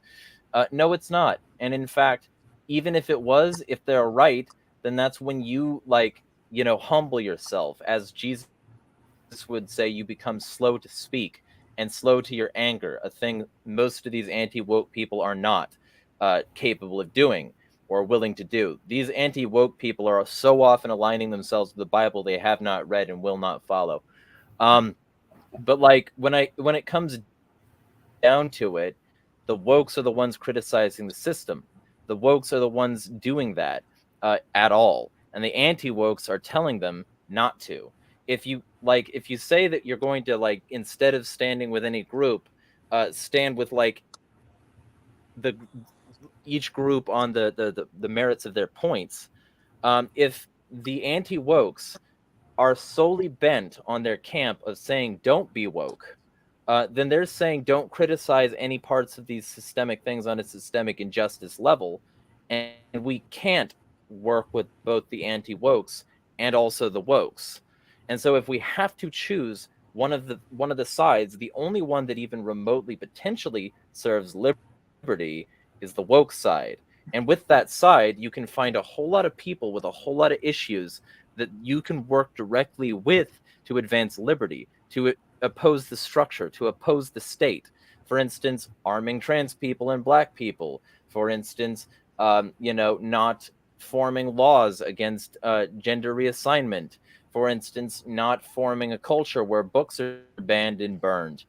For instance, not forming a culture where a religion of people with a pervasive problem of pedophilia and a state with a much greater problem of pedophilia is going to point the finger at a drag queen reading a book and say that they're the actual pedo, when there's barely any incidences of that ever happening with a drag queen ever. When we look at these things through the lens of actually opposing power, only one of these camps, anti-woke versus woke, is doing any of that. A lot of people in the woke camp, sure, they might just be like Trotskyists, they might be fucking neo Bolsheviks, they might just want to fucking assume the power. But we need to work with the ones who aren't. And that's when I can agree with your previous statement that we work with the people who have specific issues that we can align on, and then we don't work with the people who we can't. And because there's a whole lot of people in the woke camp who we could directly work with to make things more libertarian, to make things more anarchist, and we should. And if we just align with the anti-woke people, first off, the woke people aren't going to fucking talk to us. We can't have unity by working with transphobes. It won't work. We can't have unity by working with people who oppose black rights movements. We can't have unity while working with people who want to throw Mexican families into razor wire. We can't have unity with the people who are oppressed while uniting with the people who oppose their analysis of the oppression structure. So that's my point. My point is that if we align with one of these two, and it isn't both, we can't both align with the anti-wokes and the wokes. If we are to align with either camp, we align with the wokes because they're the only ones who are actually challenging the system. If we don't, we're only supporting the system because we can't support both. The wokes will not work with us if we are working with the people they analyze as their oppressors. It's not going to happen. So I'll give you my example because I've done single issue coalitions of I was at Rage Against the War Machine. I've knocked doors. I've done a little bit of stuff here and there. That's why Mises still calls me. That's why I'm part of praxis groups and done a few things. I'm not saying I'm super big activist or anything, but I ran for school board with a blue dog Democrat like my dad is, and two Republicans, and that was just to get spending down. I didn't win, but I tried. So that's a single issue coalition. Now, in Rage Against the War Machine, I saw you want to pick anything on the spectrum. I saw everything there. And I was trying to actually block out. I have the sign over there. It's from a punk band called Crass. It says the nature of your oppression is the aesthetic of our anger. And I kept putting that in front of a Russian flag because Luke Enzor, who's a Mises guy, was like, please put this in front of the Russian flag and the communist flag, the hammer and the sickle, because this is not looking good. And we actually have some speakers here. A Mises guy, a Mises caucus guy with a hammer and sickle. No.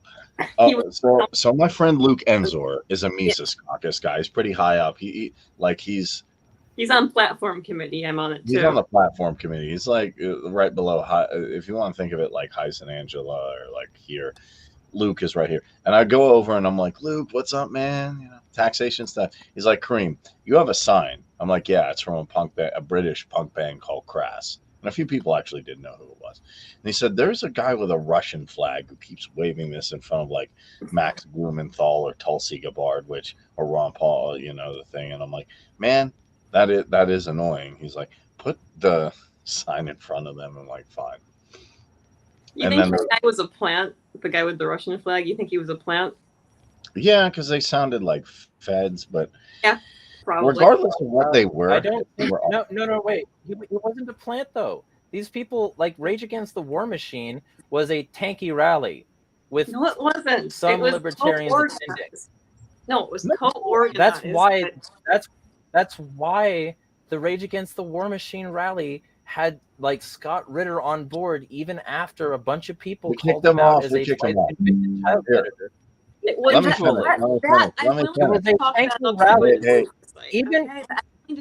Even Ron Paul. Okay, but even Ron Paul's Douglas McAdams was totally on board with saying you will never get Ron Paul again if you remove Scott Ritter. It's not just the left. Okay. So they were very married to their tankies. They didn't want to get rid of their tankies, their pro-war fucking twice convicted child predator, even to the extent of threatening non-involvement. Okay, we keep going back to this. We kicked him off. Here's the thing. Eventually. Okay, here's the thing. I was at any part of the political spectrum you can pick there. I was there. When we were protesting masks, I was in front of a state building in Pittsburgh. And it was a group of Trumpies, constitutionalists, and some Democrats there. And now I don't know all their beliefs. And now I'm friends with in Jeremy's group. I'm in EXC. I'm looking at other stuff with re-education. So I'm friends with a bunch of different types of anarchists now. So what I do is I find an issue that I think is important. You pick one. Gaza, inflation. Yes. So that there's being against NATO, and I find I'm aligned with this. Or people defend the guard. I will still be listening, but I'm going to BRB. Okay, I'm a hedgehog. So I Gaza and inflation and even opposing NATO, and there's been other coalitions for stuff like drug legalization, gun stuff, and I just work with whoever the coalition is. I don't really sit there. Me and Michael Heiss were talking about this. He said one thing maybe you don't want to do is with single issue coalitions is dive into other issues that they're on, because then they're fighting like, okay, maybe there's a gun thing in Pennsylvania. I don't want to be like, man, Israel. They're like, no, I support them. It's the Bible, and I'm like, oh, okay, like we don't need to. Let's just be against the state government or the federal government where we're at. So that's how I look at it. I don't look at it necessarily as this guy here, or is this person here, is this person here. I look at an issue and say, who are the people who are right on this issue? Oh, okay. Is this an important issue? Okay. Like abortion, swing issues. Yeah, that's going to cause a dumpster fire. Yeah, like, or who should say this or that word, or, this speech legislation. Or like, there's a lot of goofy stuff that I'm just like, I don't care about this. You can coalition, not coalition, or like the environmental stuff. I don't really care. there are some people who are like, oh my God, climate change. I'm like, I guess, have whatever opinion you want. Well, I tend to agree with something that Jimmy Dore said, because Jimmy Dore talks a lot about this whole, who do you work with in activist circles controversy, and he's big on labor organizing. And I'm not a huge fan of Jimmy Dore. I think he's obnoxious because you can make a point without yelling at the camera, which he doesn't seem to. But and I don't see how he's a comedian either. I don't really think he's funny, but no, well, some of his skits are all right. Yeah, he can be funny. One of the things he once said though is he said, okay, let's say you're going to organize a labor union. Well, what are you going to do? Say, okay, we got our union. Now, who's a Trump supporter? Well, you folks get out. Well, who's a Proud Boy? Well, you folks get out. Who's a Republican? Get out. Who's pro-life? Get out. Who doesn't agree with gender reassignment surgery? Get out. It's then what are you going to have left? And it's like, so at that point, you no longer have a labor union. You just have a woke political party. It's and I that seems to be the main problem that I have run into on the activist left. Now there are parallels to this on the right as well, but among the left activist culture, it seems like a lot of them are less interested in issues, or in terms of actually impacting an issue than in maintaining ideological purity. It's more like it's almost like moral masturbation anyway. It's like, well, we don't really expect anybody to listen to us or anything to happen because correct. It's just, but we're taking a stand. We're demonstrating to ourselves that we're on the right team. It's and then I think there's a way you can use that if you want to go Machiavellian. I thought about this. Here's the interesting thing. When I said secession, people are like, oh, that's just because you're a libertarian. You just like General Lee, Kareem. Oh, here we go. The former ANCAP turned anarcho-pluralist wants to tear. I'm like, yeah, but okay. Level with me here. John Podesta, authoritarian left. I think we'd agree on that. Not a good person. He's a neoliberal. He's not left. He's a neoliberal. Yeah, okay. I said authoritarian left. So neoliberal. Whether you want he's somewhere in that authoritarian quadrant. I'd actually probably say he's up there with Biden. So whatever Biden is, whether he's authoritarian left or right. He said, and it wasn't a joke article, if Trump won in 2020, the Western Hemisphere should, or the Eastern part of the United States should secede. And I was like, whoa. And I don't think that's a joke. And then Marjorie Taylor Greene has, a lot of crazy ideas. Maybe she subscribes to QAnon, maybe not. I can't actually prove that. But she was on X and it wasn't a joke, like I checked. She was talking about secession. And I'll probably say she's authoritarian right. So we got authoritarian right, authoritarian left saying we ought to secede. And all I come in and say, you're both right. Like there was a post I really loved. It said, half of my friends don't like Obama. Half of my friends don't like Romney. All I need to do is make them agree. Oh man, Trump could get in. Isn't that scary? Yeah. Biden could get in. That's scary. Brandon get in. Or someone like that. Oh yeah, that's scary. You want to avoid the MAGA people, don't you? You want to avoid it's almost like the Joker getting into the group of gangsters. Don't you want to get rid of Batman? And then you're like, hey, Batman, don't you want to get rid of this? And in a funny way, you're like, hey, I'll make everybody happy. I'll make both the Democrats and Republicans. That's even what I was telling my friend Logan Ed. Like, he's a staffer for Massey, and I said, like, bro, what you do is you get the 14th Amendment to a bill to repeal it, and you say, look, I just want to save you guys from the other side. So what you need to do is pass this so half of you can leave and half of you can leave. We don't want scary Trump or Biden getting in. That's what I do. I say, hey, you want your team to win. Separate the pie. That's my trick. That's a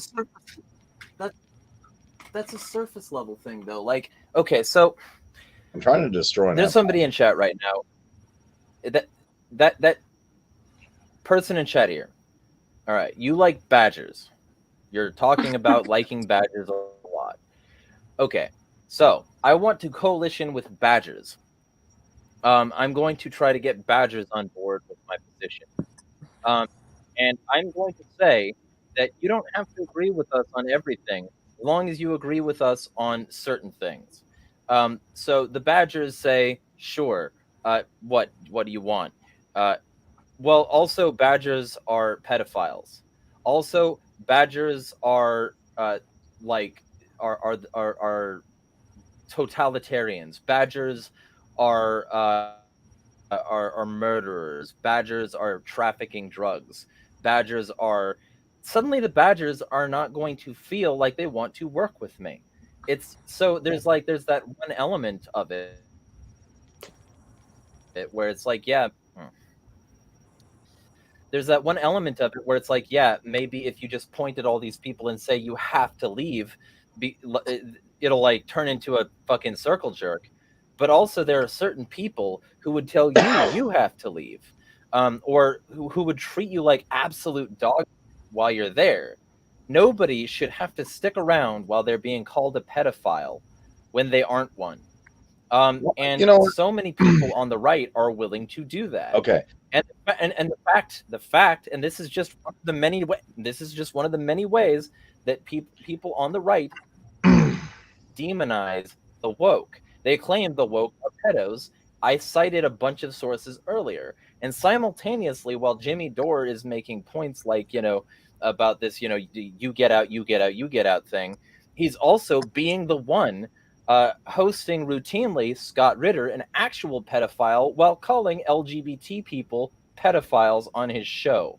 So it's a great example of somebody who claims to want to build a coalition, but is very clearly and like dogmatically sticking to only one side to coalition with. Okay, but And in like, the okay, end fine. run of it, these people are often campists, and these people are often the same problem that they claim to want to solve. And it's the same kind of thing as saying that some of these woke people it's the same thing as saying that some of these woke people might be wanting to seize power instead of abolish it. Some of these anti-woke people don't actually want to abolish the power that the woke people are, allegedly in. They just want the power for themselves. That's the real truth. The right wing is just as guilty of that as the right could say that the wokes are. I And so agree. if we want to be Without a doubt. resilient to this, we need to say both of your authoritarians need to fuck off, and in the process you get rid of the people who are anti-woke, because you cannot be against the people who are criticizing systemic injustice and also be anti-authoritarian. If we say that the anti-authoritarians are not welcome, then we also have to say that the people who are weaponizing fascist rhetoric against minorities are not welcome. And I agree with that, but okay, first of all, I'll address a point someone asked. What the hell's the difference between an anarcho-capitalist and an anarcho-pluralist? I realize that even if you got to an ideal anarchist state, not everybody's going to accept Rothbard and Hoppe. And because of the book right next to me, Failures of Anarchism, which I do think this is a failure of anarchism because people are too dogmatic on anarcho-capitalism, which I was at one point too, because I was a punk rocker. Then I'm like, you know what, guys? I want anarchy, but I want my laptop, and I want this, and I want Bitcoin. Is there a way I can be an anarchist and play my video games all day and be a weirdo and drink and party? And they're like, yeah. And I'm like, oh, and then I saw Kokesh. I'm like, I'll be an anarcho-capitalist. But then I read about other forms of anarchy from Michael Malice's book, and I'm like, okay, wait. Kropotkin makes some good points, don't you think? They're like, no, nobody makes good points. It's Triple H or Rothbard, or I'm like, well, but Conker makes some good points here. Even Zerzan makes some good points. How about that? And they're like, no. Like, we're Austrians objectively the best economic school. I'm like, yeah, but there's more things in life than economics, Keith was saying. And I said, okay, if I find one person that calls themselves, Jeremy used the term, a pan-anarchist, I said, let me type that in. See if anybody actually uses that term. So one interview with Keith, with Jeff Berwick, I'm like, I used to watch Anarchast, okay. Then I watch more and more. I'm like, I agree with all forms of anarchy, actually. I'm thinking this is exclusive. Am I an anarcho-pluralist? And then I listened to his thing and like, I want to get all anarchists together to fight against the NATO and BRICS alliance. I'm like, sign me up. So that's the difference between an ANCAP and a pluralist. To answer the question, though, I just say, hey, the statists don't like each other. Let's allow statists to enact the secession that they want, and then weaponize. And then once they, I'm like, yeah, Podesta, yeah, I totally agree. You're right, man. I don't want Trump either. You guys secede. Marjorie Taylor Greene, I don't want Biden either. Let's secede too. More secession. That's the fun thing about. I'm not, and I don't even, and I don't have to compromise on principles because I just say, hey, you two authoritarians fight each other. Who's ever left standing, I'll just beat that guy down. But you If utilize the the rhetoric. fight each other, we lose because the authoritarians will kill all of us in the crossfire. No, they won't. Yep. Not in this case. Yeah. Not in the case they will. No, not in the case I described. And also, like, how does that look for coalitioning? Like, you tell a trans person, I want to work with you, and then you say, I hope you succeed, to a person that's anti-trans and actively pushing violence against them. Why would that trans person want to work with you? Okay. So I'll say this. I'll say what happened today off camera but there was a situation with that. I'm not saying so I coalition on single issues based on that issue. And then if authoritarians want to secede to not be next to each other, secession to me is always good. So it's kind of interesting. Like I saw someone from the left, someone from the right who want to secede. So yeah, there's private chat. So yeah, that's all I really had. I know we went on for almost 3.5 hours. I think we can definitely call it here. Yeah, I gotta go be a wage slave, and it's after midnight. So. No, you don't. You know how you fix that? You say each according to his ability, according to his need, which is a Marx quote. But what if the workers of the world united or something? Well, yeah. That'd be great, but the workers of the world will never unite as long as certain workers are pretending the others are pedophiles so that they can persecute them. To be fair, World War I showed the limitations of that, because what happened is that the working class of every country ended up supporting their own national state in the war against all the others, including the Socialist Party. Go ahead. I just said workers of the us. I was being sarcastic. Yeah. That's World War I. What happened was that when the government of Kaiser Wilhelm in Germany got war credits, that was dependent on the votes of the Social Democrats in the Reichstag. And the Social Democrats, the party founded by Marx's friends and family, voted for war credits for the German state, right? And then that was one of the pivotal factors that caused the war. And then all the working class parties in Europe rallied behind their national government, against the working class parties. So you had the French socialists, fighting for their government against the German socialists, fighting for their government against the English socialists, fighting for their government. Although the Americans were actually an exception to that. The American Socialist Party, that's why Eugene V. Debs went to jail. But so that showed the limitations of workers of the world unite.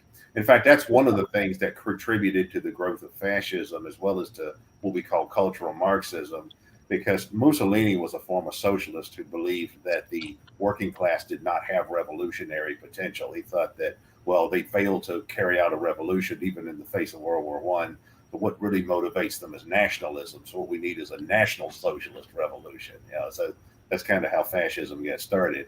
That's how cultural Marxism, whatever you want to call it, got started. Because a lot of the Marxist intellectuals, like the Vronsky, they looked at what the working class did during World War I and said, well, shit, the working class is not all that class conscious. No. Yeah, we need to stop, rejecting the failures of the past as lessons for the future. We need to not be the same sorts of power-hungry Bolsheviks that already failed, the same sort of power-hungry Koch-funded capitalists that already failed, the same sort of like Nazis that already didn't do anything but serve power, the same sorts of Revolutionary War motherfuckers that already failed because they were attached to French money and fundamentally beholden to a non-independent state. We need to be better than that. And we need to do that by recognizing who the enemies are and being very bold and very clear that we do not stand with anybody who would help anybody else's subjugation. That's a pretty woke statement to make. Yes, it is. All right. We're all living in America. This is the Essential Libertarians. I want to thank Keith Preston, my friend Noah, Sanity is Free from Anarchy Unity, and from the Free Thought Project, and also Rose, patron saint of Real Libertarian. Thank you so much for the invite. We will catch you next time. Good night.